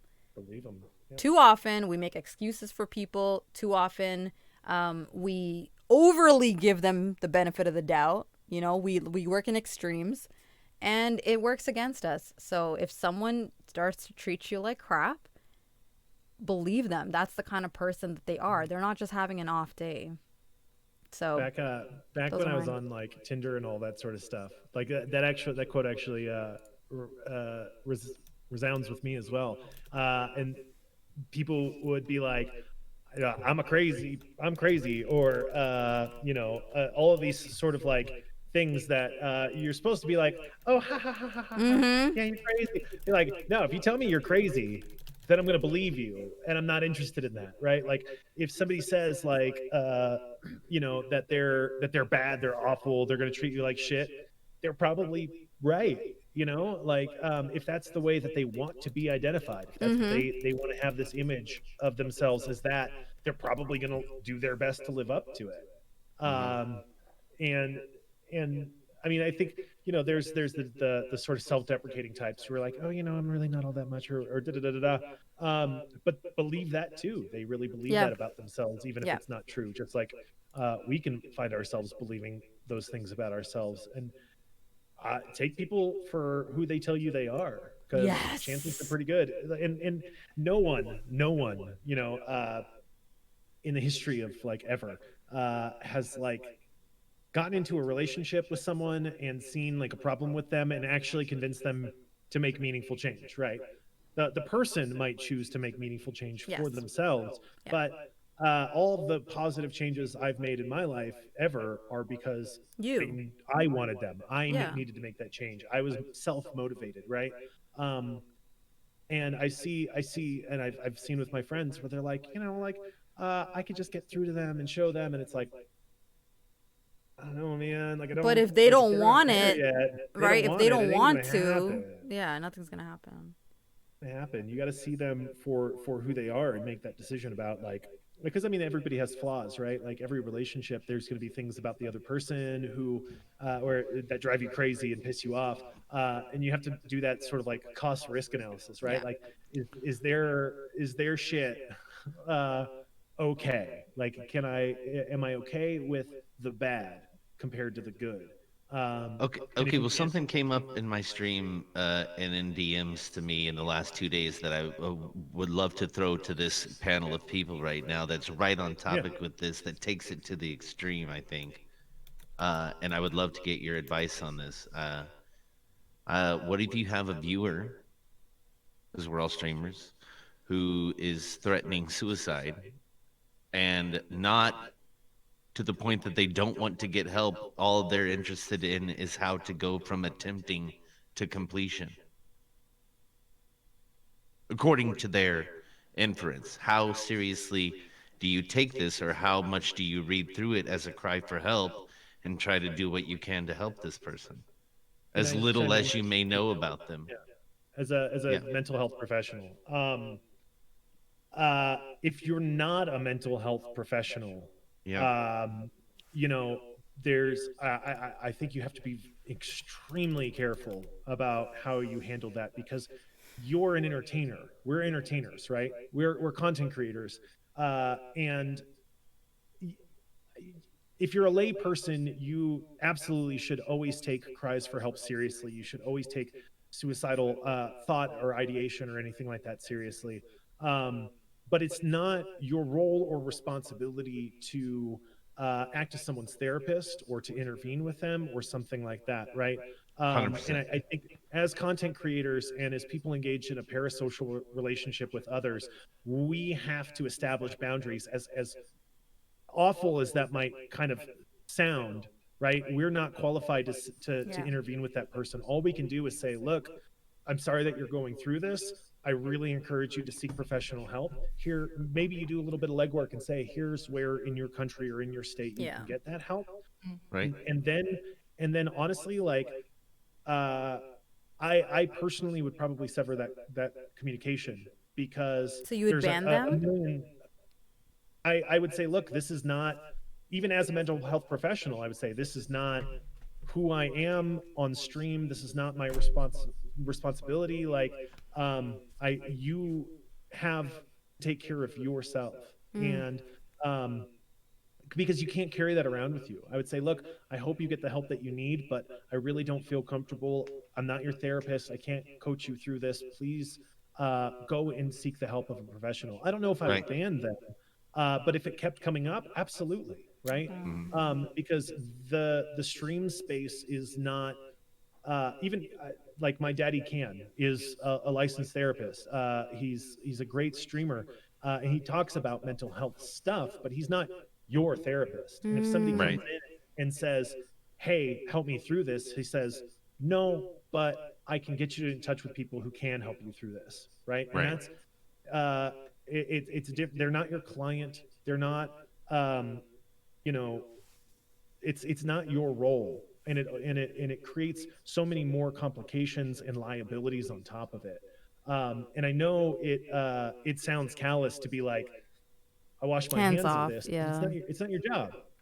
It's literally not your profession, and you're not qualified, because you're an entertainer, to provide mental health counseling to somebody who might be suicidal. The best you can do is get them in touch with somebody who does do that and is uh and yeah, like Kite says, detach with love. It's not like, bro, fuck off, I don't want to deal with this shit. It's like, look, I'm so sorry you're dealing with this. It's not my place, and I'm not qualified. I've had to say this to people as somebody Mm. who's worked in mental health for a decade. It's still not my place to intervene in that way. And I say, look, I hope you get the help that you need. Here's some resources that might help you. Let me know if there's more that I can get you into contact with. But I'm not going to be up till 3 in the morning in DMs playing Right. therapist for you, Right. right? Right. Yeah. Yeah. For sure.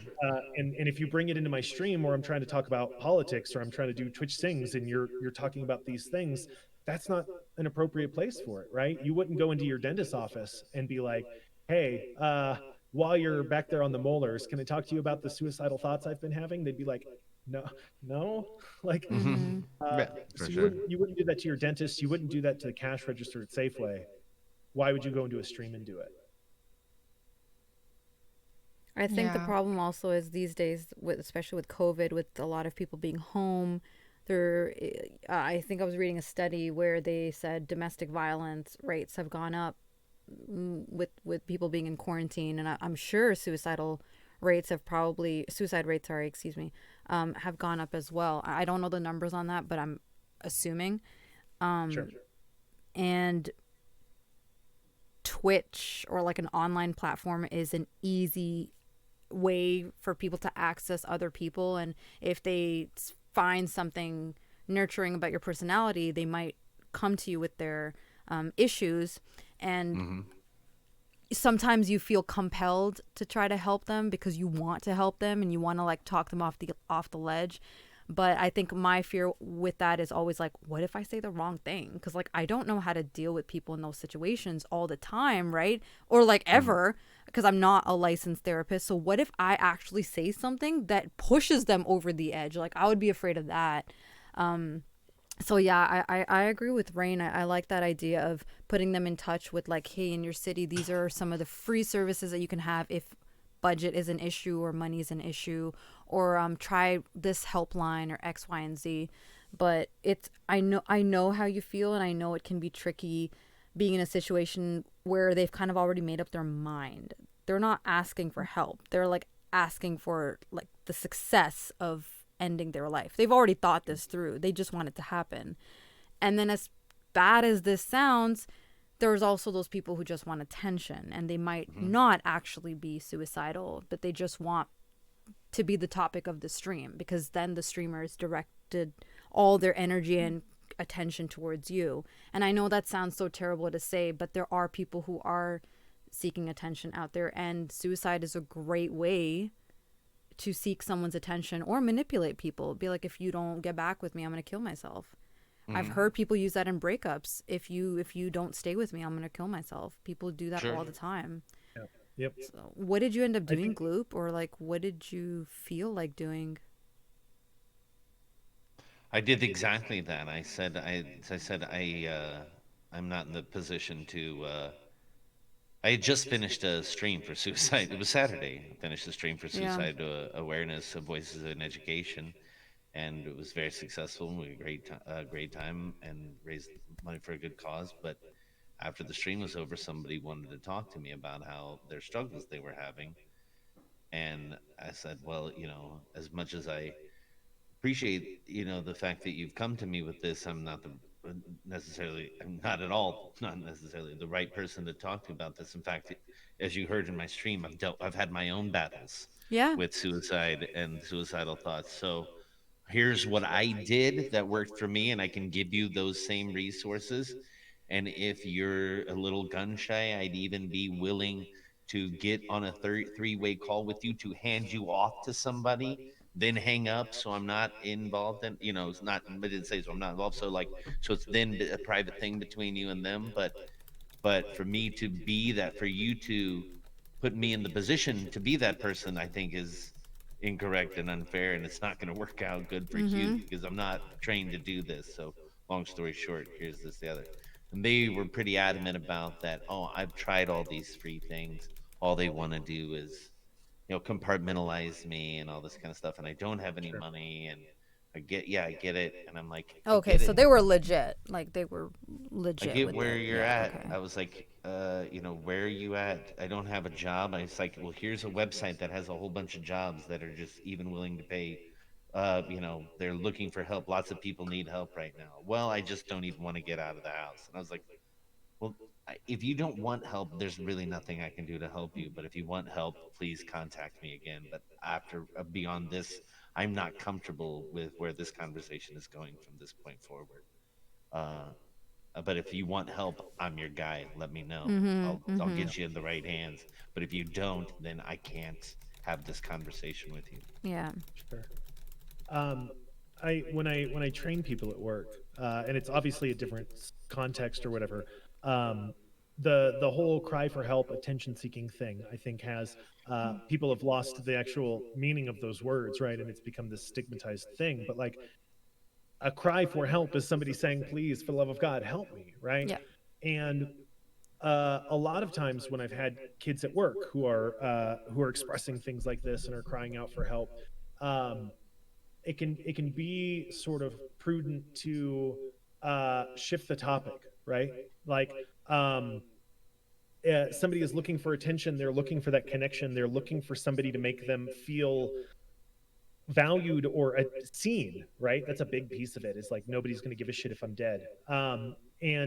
And so often with kids and adults, it's like, okay, well, I want to give you that attention, but I want to give you the right kind of attention. Yeah. Tell me about yourself. Tell me about what interests you. Tell me about what goals you have, even if none of them are coming true, right? Like, let's find the thing about you that we can latch onto that is positive, that is good, that isn't about wanting to end your life, but about embracing good things that are in it, or shifting the sort of redirecting them in a different point of view, and seeing them for not just what they are experiencing, but for the whole of the person. Like, Mm-hmm. you're on Twitch for a reason. Why are you on Twitch? Like, what games do you like to play? What are some hobbies that you have?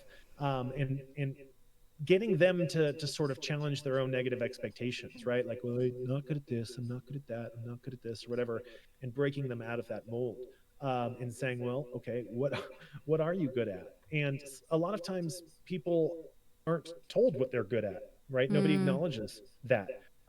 So it's like, oh, you like to play these games? Yeah, I suck at them. Hey man, you're out there and you're enjoying them, and I bet you're better than somebody coming in off the street, right? Like, you're here trying to like expand your knowledge of how to play this game better. Like, that's a strength, right? That's something to hold on to. You're like motivated to grow. Good job. Like, keep at it, right? And just having that finding that way to get that word of reassurance in And when yeah. somebody, not like in this situation where they're like, hey, how do I kill myself? No, man, we're not even going to engage in that conversation. But when somebody comes in and they're down on themselves or whatever, a lot of times people are just looking to be validated, Yeah. just looking to have an affirmation of like, I exist and I matter and someone cares about me. And you're always going to sort of like stoke that fire when you find the positive, when you find that good motivation. Um, and then they leave your stream or they leave that conversation going, yeah, I am trying to better myself. I am better than somebody just walking in off the street, and I could get better if I tried, and all of these sorts of, and it's not 100% foolproof, but um always trying to pull out the positive and validating in someone is going to go a long way, Mm-hmm. because we all want that, right? And it goes Yeah. back to that, like, you don't know how you're going to affect that person. So if you have the choice uh, to say something positive or say something negative or say nothing at all, it cannot hurt anyone for you to find that positive thing and pull that positive thing out. Yeah. Something like that happened to me. Like a couple of months ago, someone reached me for help, and I was like, I, I'm not a therapist. I'm sorry, I'm a streamer, but these are all the numbers you can call, and start like talking about the problems. He was really young. He said he was really young, and he was in a really fucked up situation. And I was like, I don't know actually what you're saying. Well, no, because I can push him actually to a really bad place because I'm not a Yeah. therapist. And he started talking to me a little more, and I was like, these are the numbers, please, I can't just advise you because I honestly I can't. And a couple of months later, he reached me. He was like, I'm in a better position now. My father was a drug addict and alcoholic, and they took me from the house. I'm so much better. I call those numbers. I'm like, Oh my God. holy That's fuck. awesome. You know, Yeah. it was like, I don't know if I did something, but the power of sending a couple of words and say, hey, reach for help, because I've been there too, and I reach for help too, and I know how vulnerable you are. And I was like, as Rain said, like, hey, you want to talk about games, something that you like, what do you do? And that I think that's really nice to say, right? Because it's actually exactly what people need. They need some positive affirmation, like, you're gonna be fine. And if you Yes. call these numbers, you're gonna be even better because if you trust me, if you reach for help, and also you don't know what's true and what's not out there, so Yeah. it's kind That's of a, But like it's not, that's yeah, such at a the end good of the day, point. it's not your responsibility, right? That guy, no, if that's what that person decides to do, that's on them. And yeah, it's very easy to go, now that it's on my plate, it's my responsibility. Mm-hmm. But it's not, right? Somebody, you go to a restaurant and somebody walks up to your table and puts shellfish in front of you and you're allergic yeah, to crab, but they're like, well, the plate's in front of you, you better eat it. yeah, You're not going to go, well, I guess I have to now. It's on Mm-hmm. my plate, right? You're going to go, no, this is not good for me. It's not something that I want. It's not what I'm here for. I was going to order the chicken. So I'm going to, thank you. I appreciate it, but that's not me. Like you wouldn't do that, right? You wouldn't take yeah, something that onto your shoulders that's not yours in any other context. But when the camera's on, right? And you have however many people are watching you, whether it's 3 or 30 or 300 or 3,000, you've got these eyes on you looking at your response. Yeah. And now you feel pressured to behave in a certain way or whatever. And it's not fair and it's not right. And it is perfectly okay to say, look, you know, uh, this might make me seem like an asshole, but this is not my place. This is not my thing. Get in touch with me. I can get you in touch with some resources, yeah, whatever it is, right? Yeah, exactly. I think I follow that rule generally as well. Like, as much as unfortunately I've experienced trolls and all of those, so that plants that doubt in my head. But if I see someone who genuinely seems like, or not even seems, is talking about contemplating suicide, I don't think I've had any of that yet. But if I did, I would take it seriously with that, just in case they're actually serious. Better just be on the safe side. And either way, anytime someone comes in my stream, I try my best to just like listen to them, talk to them, be like, what's wrong, like what was your day like, why do you feel like that, this and this. And I think if I got to a point where I see it's kind of going to a more serious route where I can handle, we talked about capacity, so thank you for mentioning that. If it's out of my capacity or if it's out of my expertise, I'm definitely sending them over to a healthcare professional so that they can get the proper help that they need. Because again, as I mentioned, I'm always afraid of then saying the wrong thing, which actually does end up sending them over the edge. And how terrible is that? So it's better if it's really better if we just point them in the right direction with people who are actually trained to help people who are in similar situations. I think the closest I ever got to that was someone who would come into my stream. And unfortunately, at that time, they were saying so many conflicting things that I didn't know whether to believe them or not. Because one time they would say they're 13, then they would say they're 15, then they would say their stepdad is like a convicted killer and he killed these many people, and his mom doesn't treat him well. But then he would come the next room and be like, my mom got me a Game Boy or like the latest console for Christmas, my mom and I are going to spend time together. So it was like, I didn't quite know what that kid was going through, or if they were even a kid. Like at one point, they would say such like questionable things that even people in my chat were like, are you actually 13? Or are you actually Right. 15? Are you actually like an 18-year-old pretending?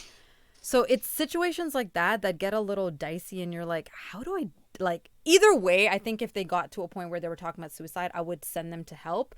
But it's unfortunately people like that get you a little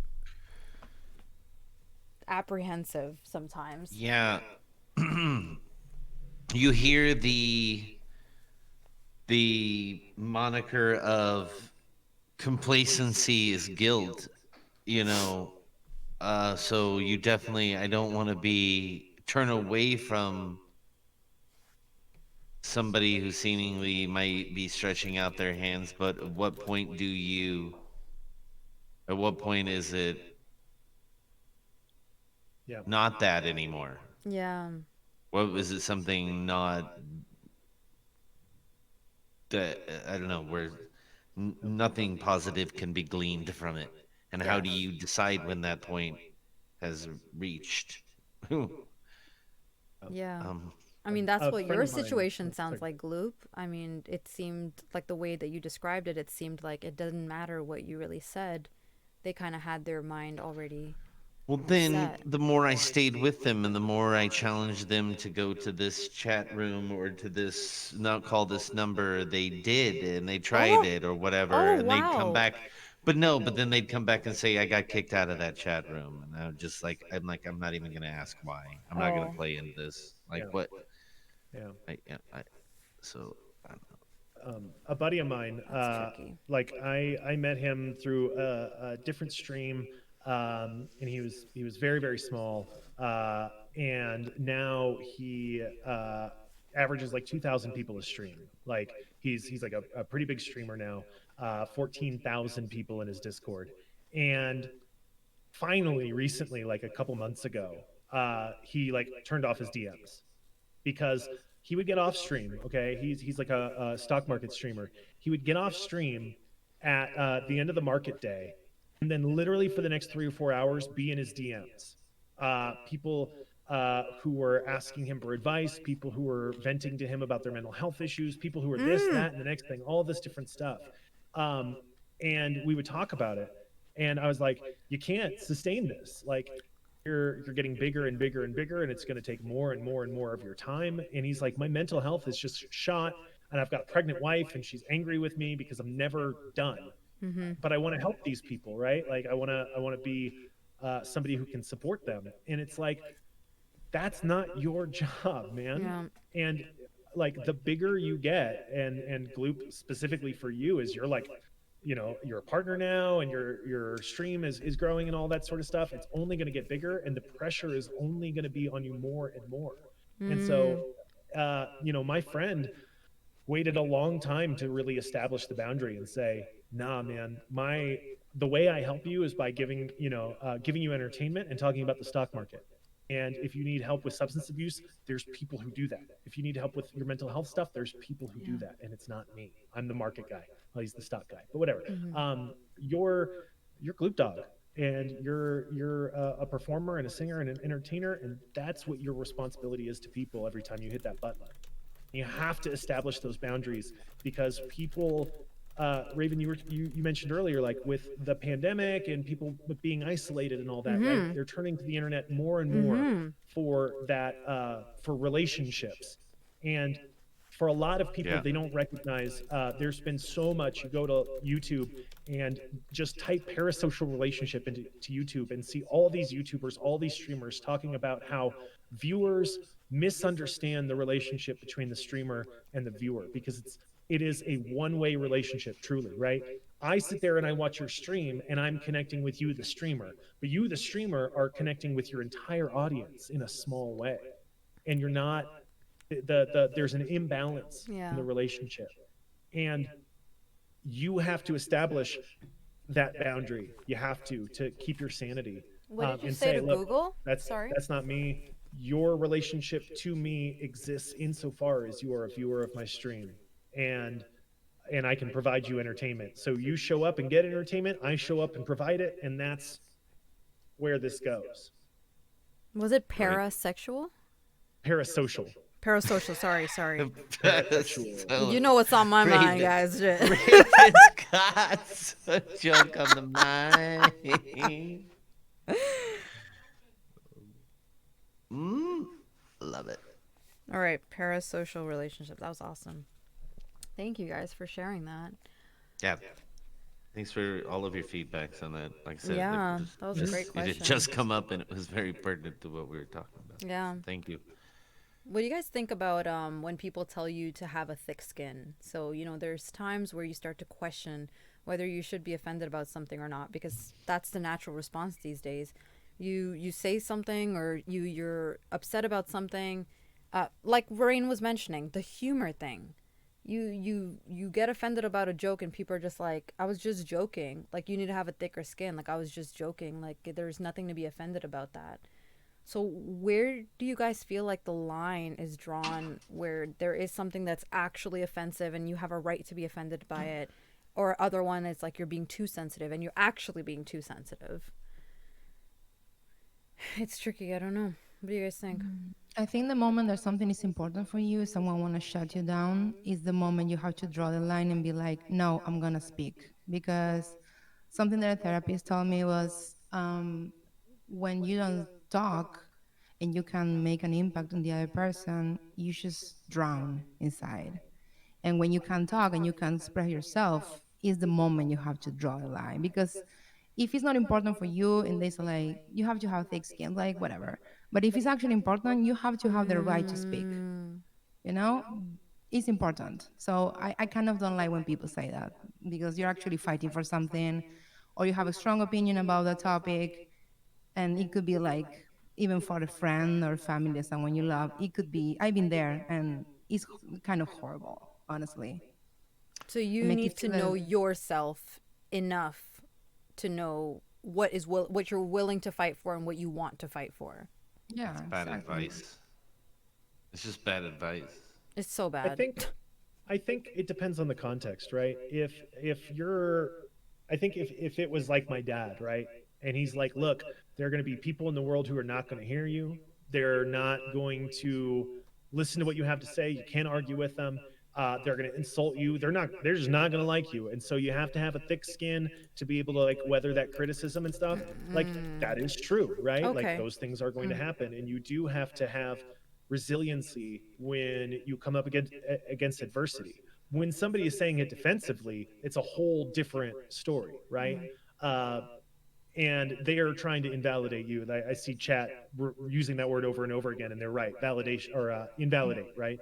Um, they're trying to uh, deflect from your feelings and invalidate your feelings.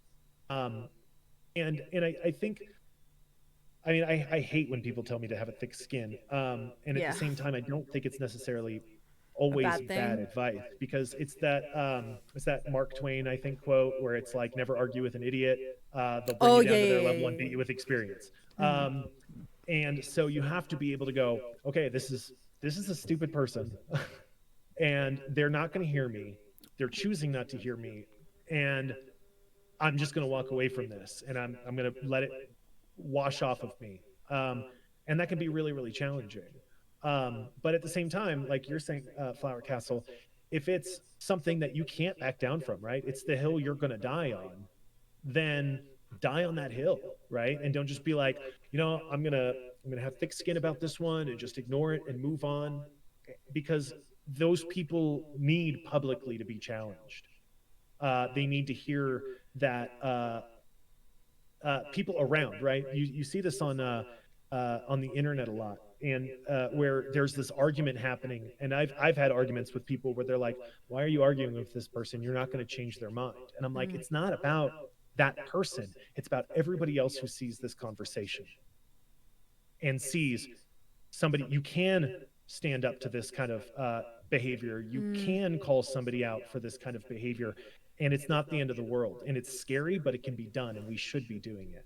Um, I don't. I think having a thick skin is important, but telling people to have a thick skin kind of makes you an asshole Yeah, that's most of the bad time. advice to You give know, it's just somebody yeah, because yeah, they are gonna determine how thick their skin's gonna be and what's gonna get their go and what's not. So yeah, it's like if it does just because it doesn't bother me, oh, you need to grow a thicker skin. Obviously, that's your problem. There's your yeah, problem. I figured it yeah. out for you. Your problem is not that you're offended by the issue. The problem is that you're too sensitive. So Yeah. now I'm taking you out of the context of your issue and putting and categorizing you someplace else. Yes.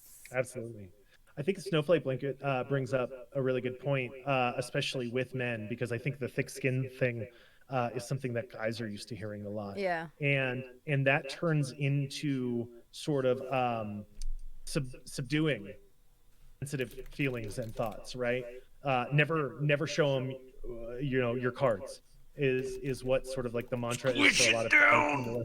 Just Yeah. fucking push that shit down. Always like have that stoicism going and all that sort of stuff. And it is such a Definitely don't toxic thing. cry in front of people. Never Oh, cry. that's Absolutely. awful. Boys don't cry. Only girly girls, like all that sort of toxic masculinity shit has to go away. Go, So when go, you're talking go. about like that, when you're talking about just subsuming your emotional state rather than like expressing yourself, be as thin-skinned as you want, man. Cry, be who you want to be who you are. It is human to experience emotions. And yes, suicide rates in the EU are high.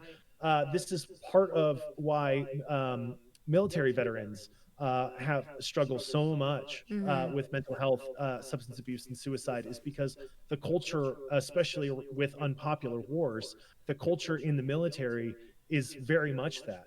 My dad served for 30 years and was deployed countless times. And I can tell that there are things about his service and his time being deployed that bothered him, that affected him. But to go and see a therapist is career suicide. You just Yeah. can't do it.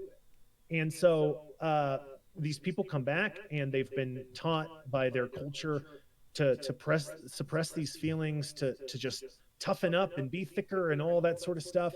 And it vents out, right? It creates this sort of pressure cooker situation, and it vents out in all of these sort of random different ways that are so bad and so unhealthy, and do lead to substance abuse and suicide and all of that sort of stuff. I experienced it.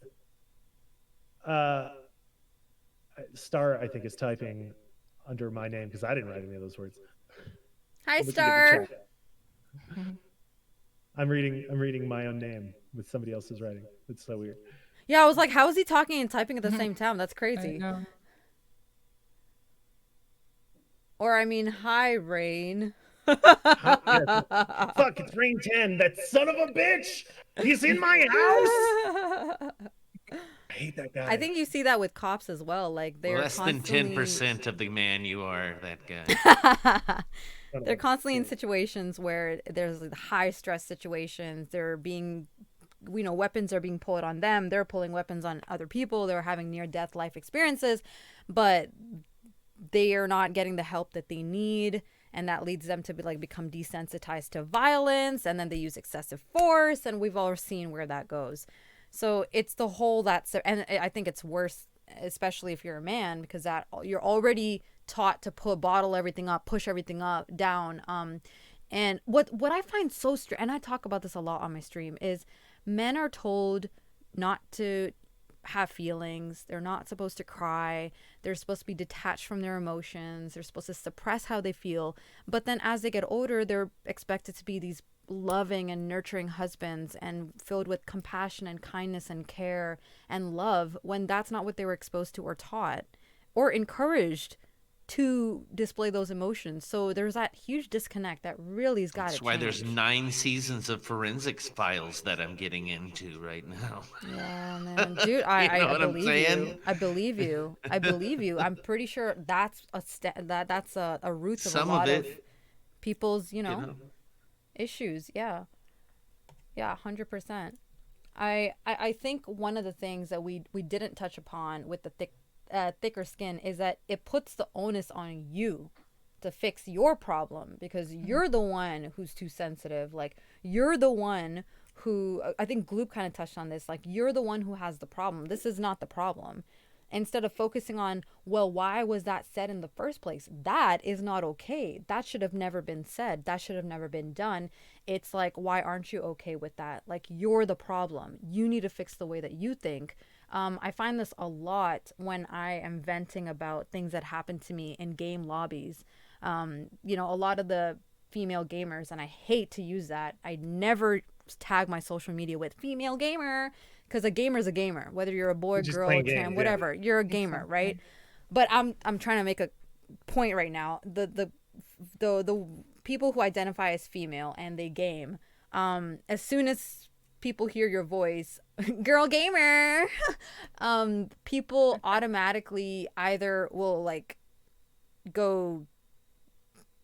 There are sometimes these extremes where people will then be nicer to you, or want to communicate with you more, or they'll start using these misogynistic terms and these sexist slurs and all of these 𝗲𝗲𝗀𝗀𝗀𝗀 type terminology towards you.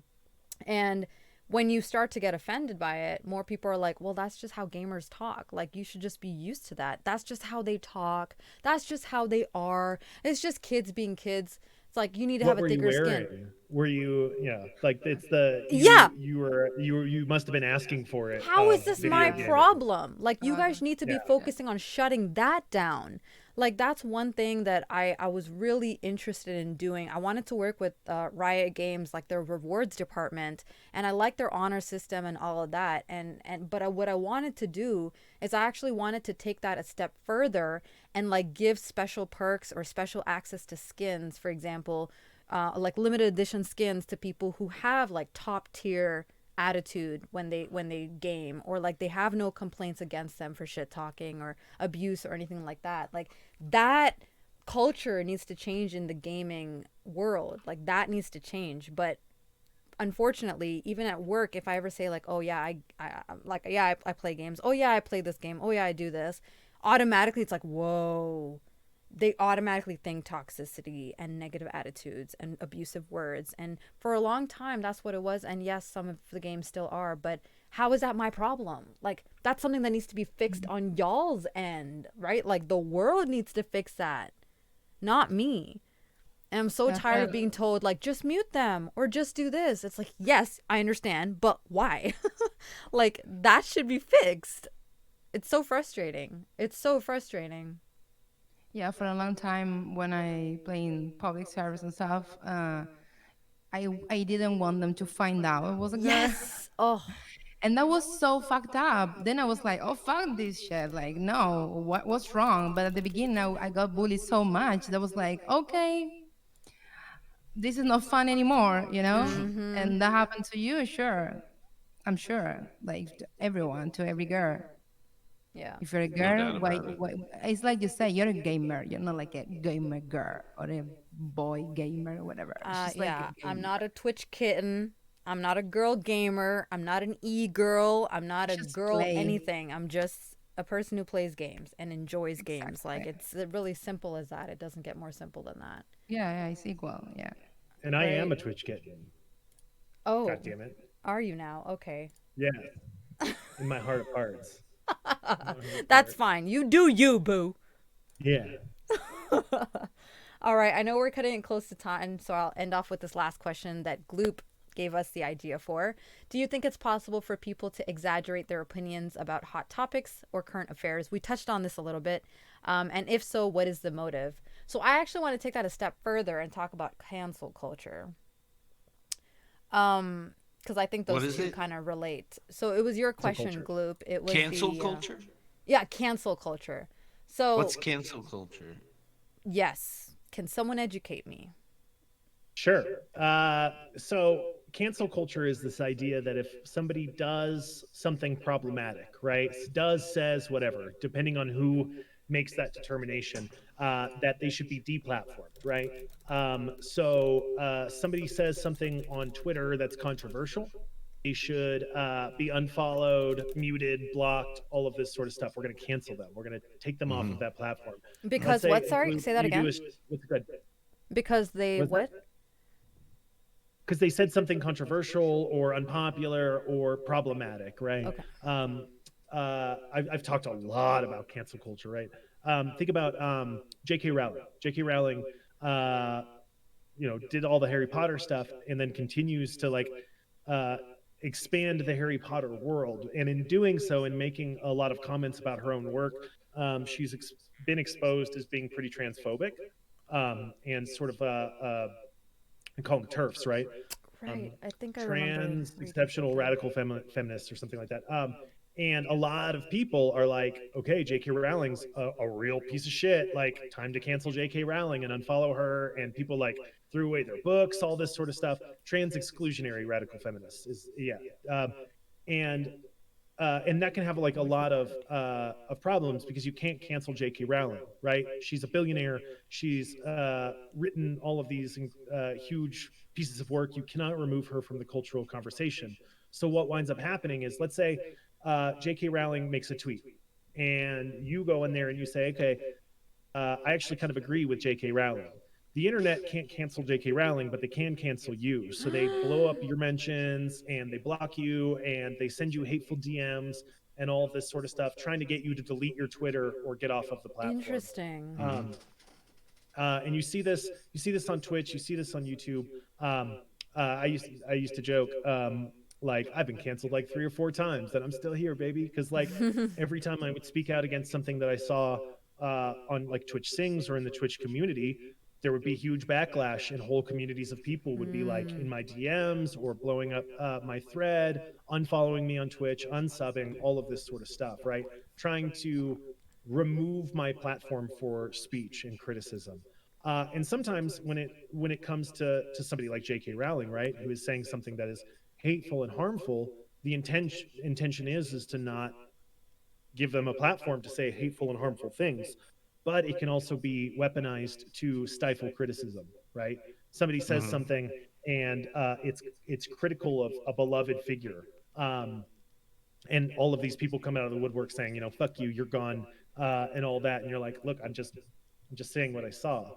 And it can be, it started off, it's one of those like intended for good and then turned kind of malicious and bad, as people sort of like saw the power of it. Right. Yeah, it's clear. It's a mutation of its original usage, right? So do you think it's possible for people to exaggerate their opinions about the hot topics or current affairs, and what's the motive? Gloop, do you want to comment on that? Well, I know for a fact that there are people who are paid to do so on television. Is this to gain popularity? I think it's more to stir the pot than anything. Just to create make drama. sure that they're, so like when you have news programs, you're going to have somebody who's going to be perpetually really angry about it because of this far side reason. Then there's going to be somebody who's really angry about it because of this far side reason. Then you have the person who never gets to talk, who's usually the middle of the road person, and then the other two are just yelling at them, mostly. Because this is the middle is how most people feel generally, and then you have the extreme people who are far one side or far the other or both, who, so I think that's that you put these people who are professional pundits on television that purposefully maybe don't care, but because it stirs up the pot, they're going to say things that are incendiary or whatever. So there's one reason, but I think that I don't think there's any sort of like, I've seen people use terms as like there's, I think regardless of what the conversation is, I think people will coattail it as well. I think if the conversation is something that's garnering a lot of attention lately, that people will coattail it, whether or not it's something that is a core essence of what they believe or who they are, or not just because it's the hot topic right now and they want to be included. So they may not have a certain opinion about it, but they're going to just formulate one out of nowhere just because now they're contemporary. So I don't know. I think that can. Then I think when that happens, the people who really have a voice and really have something to say and really have a stance and a position that makes everybody think get drowned out a lot, because there's a whole lot of other people going, hell yeah, well yeah, and then you don't necessarily get The essence down to of it, the people who really have something to say. They get drowned out, and that's where it becomes a real problem, I think, most detrimental. Yeah, I agree. I saw that on YouTube last month or so. I was following this person. I think her account is dissociated, if I'm not mistaken, but she is someone who has dissociative identity disorder, and she talks about her system. She talks about her alters. She's very open about it. She uses her channel to educate everyone on what dissociative identity disorder is. And at that time when I was following her channel, I think there was like a slight spike in videos that were coming out about dissociative identity disorder. And unfortunately, there was someone who kind of like jumped on the bandwagon and like self-diagnosed as having DID to jump on that train. And like later on, there were so many videos of people kind of breaking down her videos and saying that's actually not a switch. she's like totally making this up. She's just doing it. That's not how it works. She's spreading so much misinformation. And it's kind of like just jumping on whatever is hot at that moment, you know. And it sucks because the people who genuinely do have it then don't have that voice to explain it, because what if they've been exposed to that person's video and they're like, well, that's how a switch happens, not like this, when in actuality this is actually how a alter switch happens, or this is actually what someone with DID looks like or acts like or whatever. So it can be really detrimental in situations like that when you're trying to create awareness about like I don't know what it would be categorized as, a mental illness possibly, but yeah, I saw that firsthand on YouTube. It was really messed up. I don't even know why you would mess with that kind of stuff. Variable degree of Munchausen syndrome to a variable degree. Can you explain that? Munchausen syndrome is where you fake an illness because you go seek treatment at the hospital all the time. So people who have an actual syndrome called Munchausen syndrome, they will fake illnesses constantly because of the attention that they get at the hospital.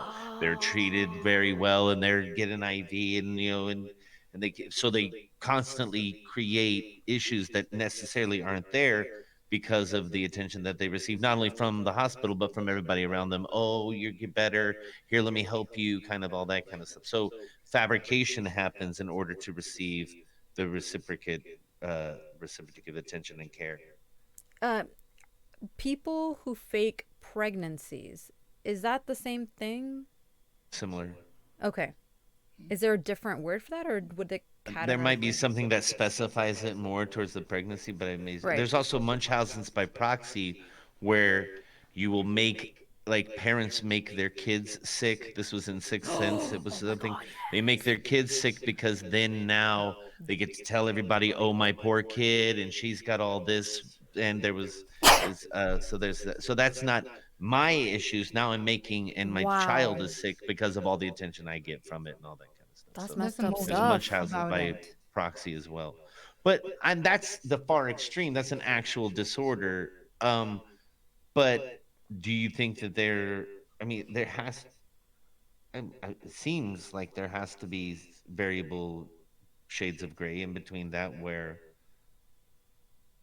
I don't know, especially when we're exposing ourselves to an audience that's going to give us instant feedback as streamers.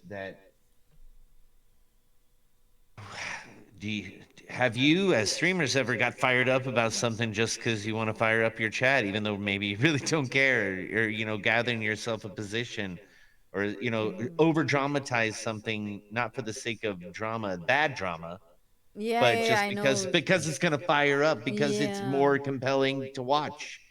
It's like the streamers who play spooky games and the jump scare happens and they fall out. Yeah, exactly what I'm talking about. That's exactly what I'm talking about. Because you're an entertainer, and that's more entertaining than being like, oh, they got me. Oh, I was a little scared.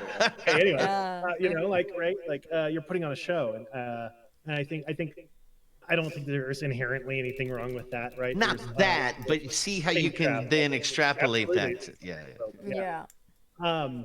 I want to, as a political thinker and streamer and all of that sort of stuff, and somebody who's active sort of in paying attention to politics on the internet, two names that I will bring up who are like really good examples of this, I think. Keemstar literally has become a millionaire off of way exaggerated, super spicy, controversial takes for the sake of it, right? Because on the internet, engagement is queen. If you post something and it elicits a response to people and they comment on it, whether it's positive or negative, right? They retweet it with their own take on it, and then other people, like you said, want to jump on that bandwagon. Oh, Keemstar said some more controversial shit. Here's my take on it. And you see this with innocuous shit where it's like, streamer Twitter, tell me, do you use OBS or Streamlabs OBS? And everybody has their little 2 cents, right? Because that's the hot streamer Twitter topic of the day, or whatever it is, right? But like Keemstar and Hassan, who is like blown up. He played Among Us with AOC, right? Like he's just this streamer dude. And both of them are really well known for sort of coming up with the sort of most attention grabbing spicy version take of whatever the sort of topic du jour, and it works, right? And I do agree that when you're like, okay, well, let's break down the very complicated and nuanced subject of international relations between the United States of America and China when it comes to steel tariffs. Uh, you can write literal books and papers on that, right? But that's boring as hell. It's way more interesting to see some spicy take on Twitter about how the Chinese are beating us in blah blah blah blah blah, and go, ah, well, yeah, nationalism, I'm fired up, there. And then that shit gets 30,000 retweets, while somebody who's like, okay, a breakdown understanding of steel tariffs, a thread, falls by the wayside because nobody actually wants to read that shit. Right. Nobody is actually interested in that relationship. They're interested in engaging with and riding the coattails of that popular person who gets a lot of engagement. Mm-hmm. We have to be critical. So then it when becomes a snowball effect. Absolutely. We have to be critical when we're looking at this thing and it has 4,000 retweets and 10,000 comments, and go, what is the point of this tweet? Are they actually saying anything meaningful, or is this just an engagement grab? Mm-hmm. And do I want to support that engagement grab or not? And I've seen people become successful building on that formula, who were absolutely nobodies, and then they started titling their streams a certain way and tweeting a certain way and saying things a certain way, making little TikTok videos a certain way, and next thing you know, they blow up. And you're like, I haven't said anything of substance. You just figured out the formula. And it is that exaggeration. It is that boil something down to its most reductive quality and then blow that one quality up. And turn that up to 11. Turn that up to 11 and throw it out there on the internet.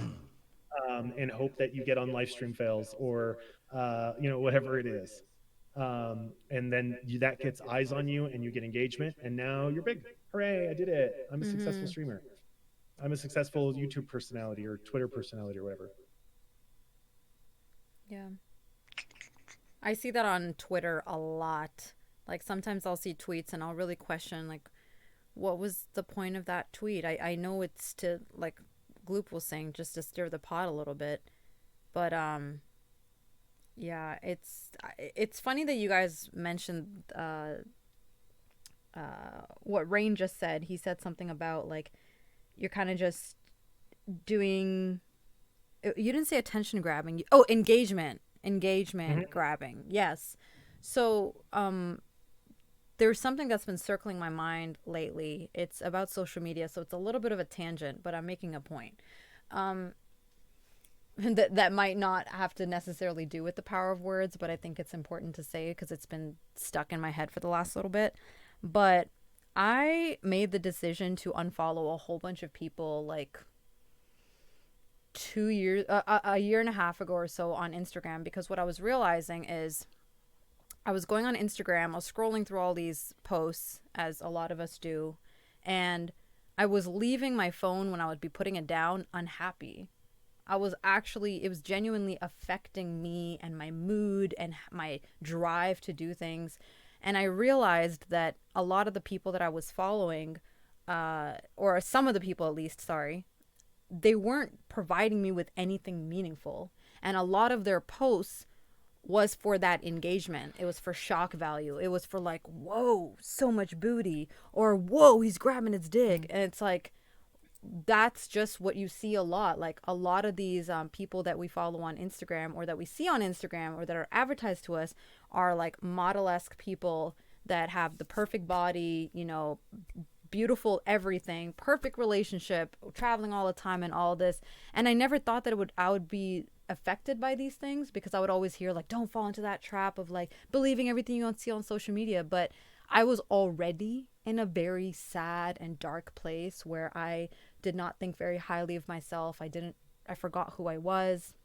So seeing all of these things and seeing all of these, like, extravagant display of professing your love to your partner and all of that was all up in my face. And there was a lot of, like, The I love dance, even though I don't do well at it. I'm not a good dancer, but I get super hyped when I see someone do like great choreography and can really dance, or if someone can twerk or whatever, like, because I can't do any of that. And I was realizing there was one person in particular who kept posting videos that were of like them just like freaking shaking their booty just like in the camera, and it was like getting to the point where I was getting I don't know, slightly disgusted by it. And I know that sounds so bad to say, but I was like, why? I was getting to the point of like, why? Why am I watching this? Why is that making me feel bad? Why is that making me feel any kind of way? And I started kind of questioning where my mind was when I was looking at these posts and all of these people showing how much they love their partner, and they're showing them like half naked in bed, all up on each other. And I'm like, why are you sharing this? It wasn't even jealousy. It was more like, why is this being shown to the world? Like, these are very private moments that you're having with your partner, that you're engaging with your partner. Why is that being shown to the world? Like, there should be some kind of secrecy and private feelings about that.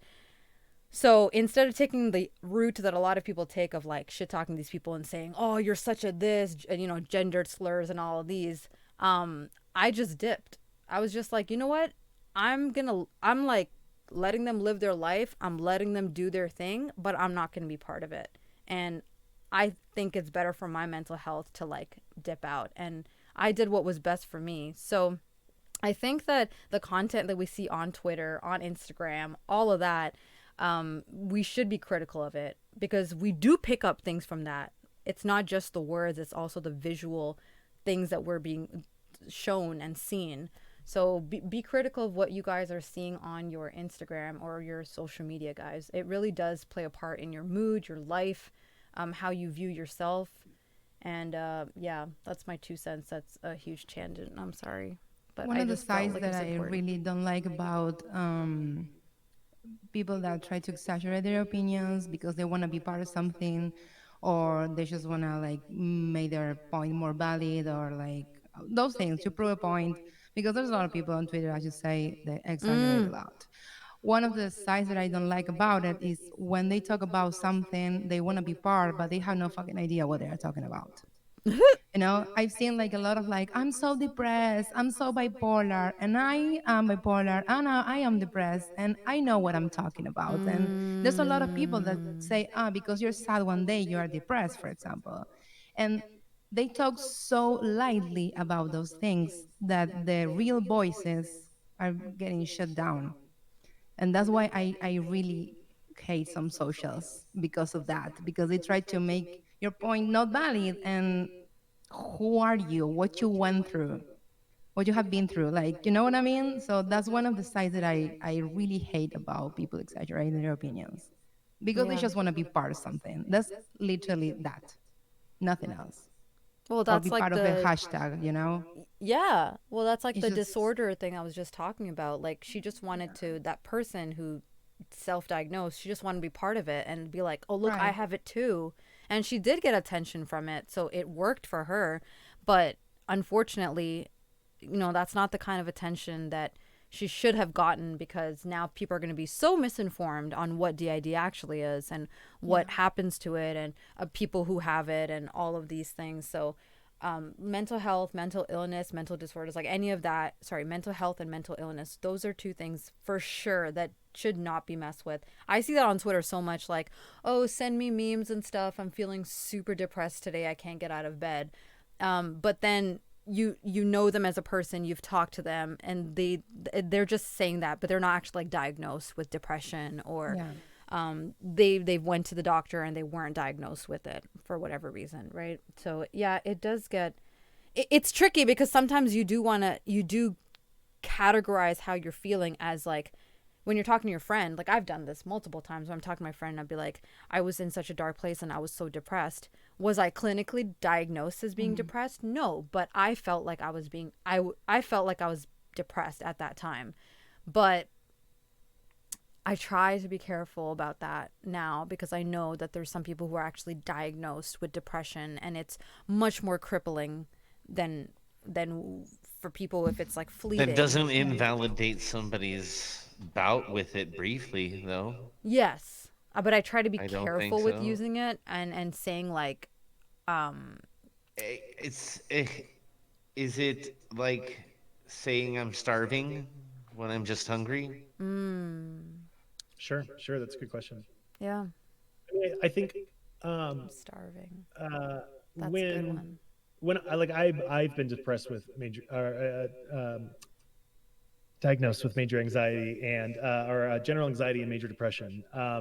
And depression comes and goes, right? Like it's a chemical state in the brain, right? It has to do with serotonin and or dopamine.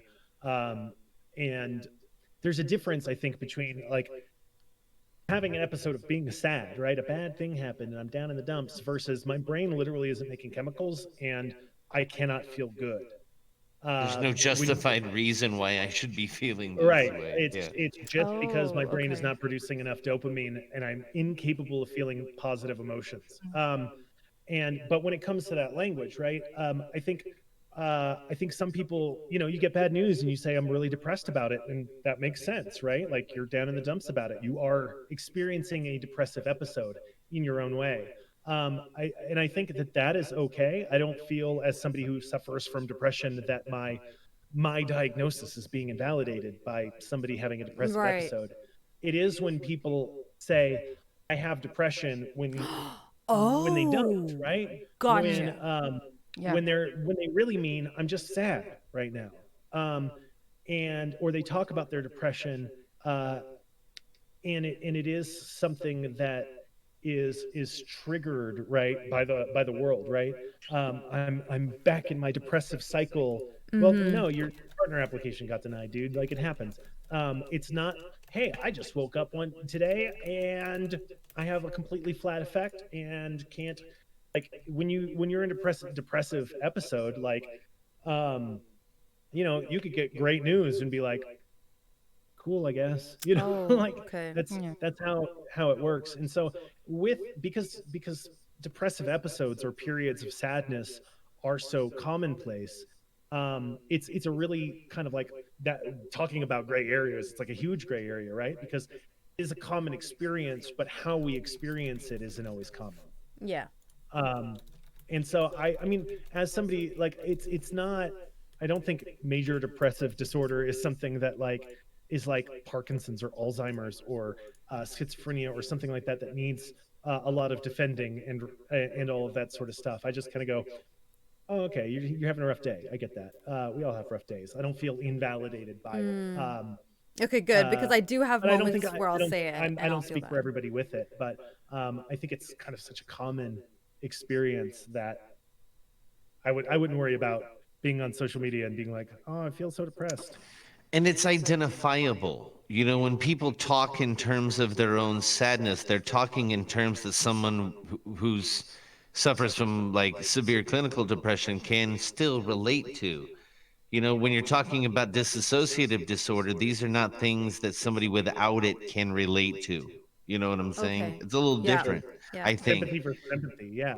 Yeah, I can't yeah. I can't sympathize with dissociative identity, but I can empathize with it, right? And so then if I'm posering, if I'm being a poser with DID, it's a lot more destructive because now there's Gotcha. misinformation where if I'm quote unquote being a poser with depression, it's maybe it's not clinical, maybe it's very, very mild or whatever, or it's just an episode like Rain was saying, but it's still talking in terms that everybody it breaks it down in terms that even somebody with clinical depression can easily understand and recognizes it. Where I think the opposite will hold true for like somebody who was riding on the coattails of Schizophrenia or being something. of having an alternative Yeah. any sort an alternative lifestyle that might be in a hot topic in the news or liking identifying with a certain group of people because uh, they that's how Jonestown happened. Things like that. This is how cults can happen around these kind of ideologies, but that's far extreme, I think. But yeah, I forget. I got on a tangent there, but just once I think a line can be drawn of how relative it is, and the person who thinks that they're if I, I can assure you that the person who has dissociative identity disorder could easily see the person who didn't have it and see through that thin veil of disguise, because Yeah. it's like somebody wearing, almost like somebody wearing a military uniform incorrectly. Somebody who's worn that uniform every day of their life easily Mm. recognizes when that patch is out of place. Yeah, that's true. Yep. Yeah. Yeah. And Also, I've I said in think. movies, I didn't even serve. My So dad did. I'm going, And I'm yeah, like, I'm going to put that on a patch is wrong. uniform so everybody comes to me and says, "Thank you for your service, thank you for your service," but they're never served. That kind of coattail writing. Mm. I also think that is if we're talking about the power of the words and when someone says depression is a real thing or it's just sad, I think it's nice to educate people, your friends, your family, people that are around you, because for so long I've been like, why you behave like this? Why you like that? People misunderstanding me. So I was saying, oh, I'm just depressed, and you're just sad. That's we were saying, and be like, listen, like being depressed is not like that light. I spend a lot of money on pills. I spend money on therapy. It's a 24/7 battle. You have no idea what you're talking about. I'm going to be here to support you if you feel like you don't have a good day. And even we can make an appointment if you want to see if you actually are depressed. But yeah, I think we have to educate people a little more, especially around us, so they treat us Yeah. like we should in every topic, not only depression, just everything we went Yeah. through or we go through. I do think, yeah, when people say like, "Oh, I'm so depressed," it is okay to be like, "Are you?" Like, are you just Yeah. sad, or are you depressed? Because those are two completely different things. There's nothing worse than not being like out of a depressive episode, right, and actually feeling emotions, and then feeling sad, and you're like, "Shit, man, I'm wasting the time that I can feel on this shitty emotion or whatever." Uh, Mm. it's really a downer. But yeah, I think with all things like this, right? When it comes to educating people in general, like we can be kind about it and not be like, you don't know what you're talking about. You're not Yeah. depressed. You never suffer from depression. You're just having a bad day. Right. Fuck you. You should be like, look, I mean, I know you. I've followed you on Twitter, or I've known you for 10 years. You're not depressed. You're just having a rough patch, and I'm not trying to say your rough patch isn't rough. I'm just saying, think about the language that you use, Yeah. because you, I would love to have a bad day for a reason, you know, instead of just because that's how my brain was today. Um, and yeah, it's I think when it comes to any of these mental health things, right, and the language that people use around it, and actually, I think Gloop, you bring up a good point. Like, should we say I'm starving when there are literally people who are food insecure and are literally starving, when we just mean Hmm. I haven't eaten in 6 hours? Yeah. But we use exact like hyperbole in language, for effect or whatever. And I think living sort of in the Western world, we're privileged that usually when we say I'm starving, it's hyperbole. We're not literally Yeah. starving. But I think if you went to places that were way more destitute than most places in America and said, "Oh man, I'm starving," people would look at you like, "Fuck you." You're an asshole. You're not Mm. starving. Look at you. You're perfectly fine. That guy's starving. He hasn't eaten in 4 days. Hmm. I think that all of that kind of language is a reflection of privilege that we're not even always aware that we have. Yeah. Valid point.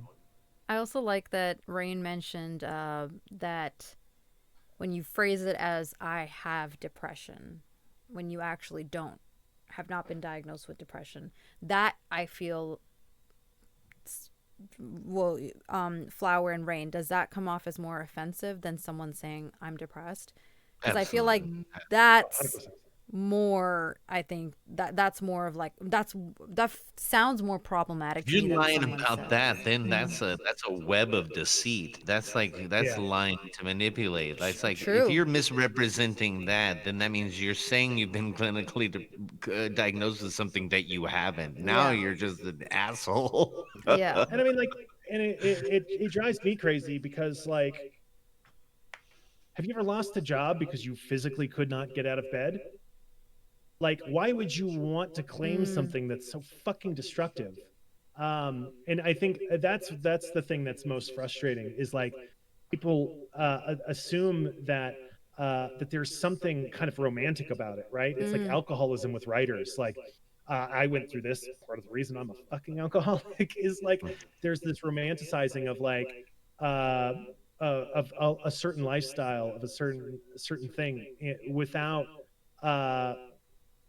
having to experience any of the actual destructive properties of it. Star has synesthesia, and I've romanticized that in the past and been like, man, I wish, you know, I want to experience that. And she's been like, nah, it fucked with me when I was a kid, and people didn't believe me, and I didn't know, I couldn't understand of it and make heads or tails, and it really messed me up for a while, and I never had a word for it. And all the, you don't see all of that, right? You don't get all of that by being neurotypical. All you get is like, well, you know, my favorite poet drank a lot and was depressed and moody and blah, and I want to emulate I too that. would But like to. you Yeah. get the choice. You get the choice, right? You get to sit outside and brood and drink your wine and feel, or whiskey, and feel, oh yeah. And for people who are really suffering from this, it's not a choice. It's not like a, today I'm going to be moody and depressed and write Yeah. very dramatic poetry. It's, today I'm going to sit in bed for 6 hours staring at the ceiling, wondering why I can't move, and rethinking every terrible decision I've ever made in my entire life. And it's going to snowball on top of itself. And I don't even have the like energy to call into work and tell them I can't come in today. So I'm probably going to get, right? Like, that's the thing that they don't see. And appropriating that and romanticizing that is, I think, what's the most offensive piece of it. You hear that story from popular musicians all the time, and they have that first album that's just start to finish full of just bangers, and they can't write that second album because they're no longer starving. They no longer, they have a relationship and a house now, and all those things that bred the creativity are now gone. So now they have writer's block. They can't write anymore. Yeah. You know? Like Eminem, there's a reason Eminem's music sucks now. It's because hip hop is about anger and injustice. And when you And he's super happy and a net comfy. worth of $600 million, it's really hard. You're no longer in a position where you can be like, yeah, fuck the system, bro. You are the system. You are the man now. Mom's spaghetti had truffle oil in it. Yeah, That's why you threw up. Yeah, his last 4 albums have been about how people didn't like his last 3 albums. That's it. Like, that's all he has to be angry about. That's all he can think about. He got bad reviews, and so of course his music suffers for it.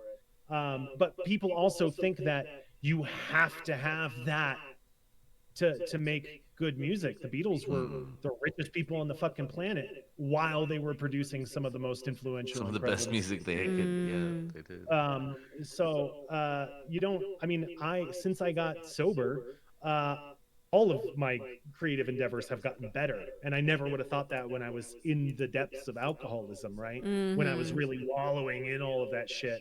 I was like, yes, this is the truth. And I wrote the worst things you will ever read. I wrote the worst stuff. And so it doesn't, yeah, but people think that you have to have this mentality or this lifestyle or this disorder or this thing, right? You have to have this thing that's different. And that's the difference between being a better creator or not. And it's like, nah, dude, just practice and learn and grow, and maybe read a book about how to write better or sing better or whatever it is, and maybe that'll go a lot better or a lot further than pretending to have a mental health disorder. You big dumb dumb. Yeah, which is never good. Yeah, it's about like the trending culture that we live in, you know? It's just about that, basically. Everyone want to be trendy and be part of the trend. Unfortunately. Yeah. I know it's 9:30 now, guys. I'm 30 minutes over the time. I apologize, but this was such a great conversation. I got to know you all more. I didn't know a lot of the things that we talked about today about you guys. So thank you for sharing. Thank you for being honest. Do you all have any closing remarks about the power of words or anything that you want to tell people about the power of words before we head off? I honestly think that we all should be conscious about what we say to others, and everyone should be conscious of what they say, sorry, about us, even if it's in chat or real life, to say that way. Uh, Everyone should be more conscious about what they say, because there's really sensitive people that you can push to take bad decisions sometimes. We were talking about that, and it's really important to respect everyone's word and everyone's thoughts, Yeah. basically. I want to add on to Flower. I completely agree with Flower said. And to take it a step further, especially when there's humor involved, like really think about what you're saying and whether it's actually funny, or it could be possibly hurtful, or it could be offensive, or it could come off as racist and all of these terrible things, misogynistic. Um, I think Rain and I were talking about this at on the other Raven's Real Talk that he was on. It was about periods, and we were talking about how certain times when boys are growing up, there's this culture of, oh, you're holding your girl's purse. Oh, that must mean you're pussy whipped. Oh, you're being so sweet to her. You said I love you. Ooh, on the phone. Ooh, you're pussy whipped. Oh, you're doing something nice for her. You're this. So like, that's not a joke. That's not funny. I think RP or someone in chat mentioned a really awesome uh, thing about simps, which I Simp, yeah. hate. I hate that word. It's very stupid. It's now that now there's a term for being nice to women. RP? Oh, it wasn't RP. Okay. Now being nice to women is taboo. Now you're called a simp if you're nice. I understand if people are, if now there's a terminology for simps being someone who is being kind to for an end, like Yeah. for getting attention, for getting sex, for Expecting that they're getting gonna fall whatever. in love with them. Yeah. Right. Right. Then I understand that that's what they're being called. But if you're just being nice or you're just being helpful and you're like, "Oh, he's a simp." I've heard that so many times where someone in Valorant like traded me a gun or was like, "Dude, I was like, "Oh my God, I really like that skin. Do you mind if we swap guns?" And they'll give me their gun and they're like, "Simp, simp, simp, simp." It's just disgusting. It's terrible. It's awful. Like don't use those kind of that language even as a joke, even with your boys or your friends. You are the people that you hang around with. Our brain, as I said earlier, learns from repetition. So if that's all you're hearing every day or often around your friends, like that's what you guys are talking about, that's the energy, that's the vibe, that's who you will become. So be careful about the people that you surround yourself with, the types of jokes you make, what you say to yourself in your head. And yeah, as Flower said, just be more conscious of what you're saying, what words you're using. Yeah. What about you guys, Gloop, Rain? I said before, and I'm not always like a model of this, but I think it's a good mentality to have and try to aspire to, which is in every interaction you have a choice Mm. about how you're going to approach a person, whether it's a positive interaction, a negative interaction, conflict, stress. You can choose the positive route, and that doesn't always mean the happy route. Um, when you're defending somebody who needs defending, right? When you're saying the thing that needs to be said, when you're trying to put something good into the world, you always have a choice of how you're going to do that. And hearing the other person, understanding their motivations, and trying to really see them for who they are and what they Mm-hmm. want to be, and be a positive, like help them meet their goals, or uh, help them understand you in a way that leads forward, is always going to be better than getting into that fight, getting into that conflict, throwing shade and throwing around mud and all that sort of stuff. So um, just try your best, when you think critically about what's going on around you, and try your best to put something good into the world with your words. And you're gonna find yourself feeling better about yourself, and other people are gonna feel better about you too. And Mm-hmm. that's always a nice feeling to have. Absolutely. Gloop? Oh, no.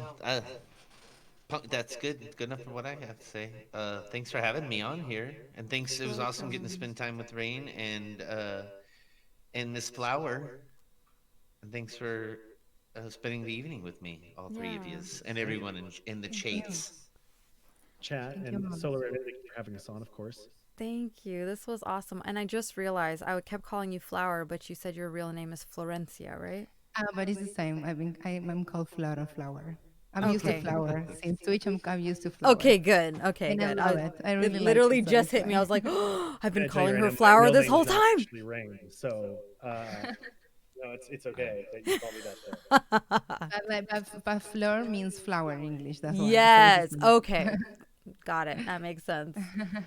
I Better. panicked a little bit because I have this thing about names. Like, I need to make sure I'm saying people's names correctly. So I thought you had corrected us in the beginning and said Oh, no, Florencia. And I was like, I keep calling her Flower. Goddamn. So thank you A guys. This person's was name awesome. is to that person the sweetest and most important sound in Yes. any language. Yes.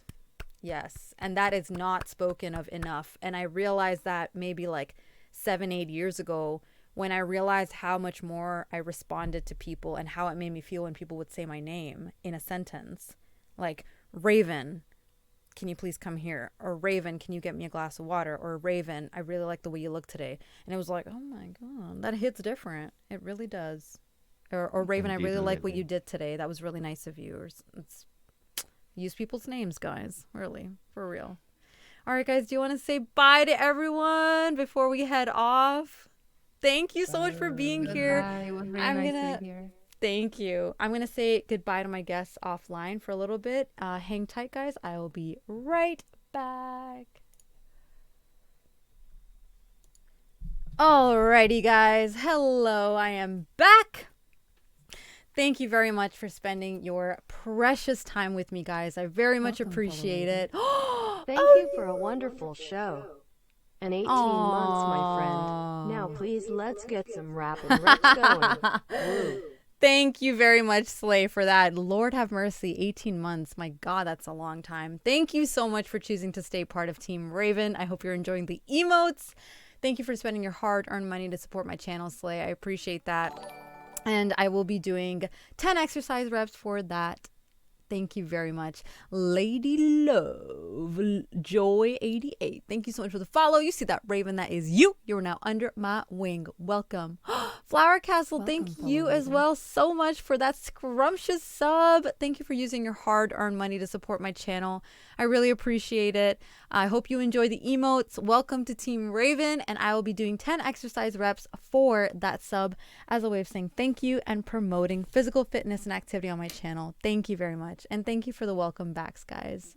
Habibi, Slay, and Lady Love Joy. We're going to spread this good love and over to 𝗲𝗲𝗀, okay? It has been a minute since I have seen him stream, but let me just say I am really appreciative of everyone who made time to come by, even if it was a lurk, even if they chatted for a little bit. Regardless of how much time you spent with me, I really appreciate it. The guests I know appreciate it as well. Flower, Gloop, and Rain, thank you for taking time out of your busy lives to spend time with me and talk about this very important topic. I appreciate it so much. As always, I am wishing your heart and your mind and your soul and your spirit and your body peace and happiness. Thank you very much, Flower. Thank you, Slay. Please choose to be kind to yourself and to others. Stay safe, stay scrumptious, and let's spread this good loving over to 𝗲𝗲𝗀. Take care, guys, and Raven out.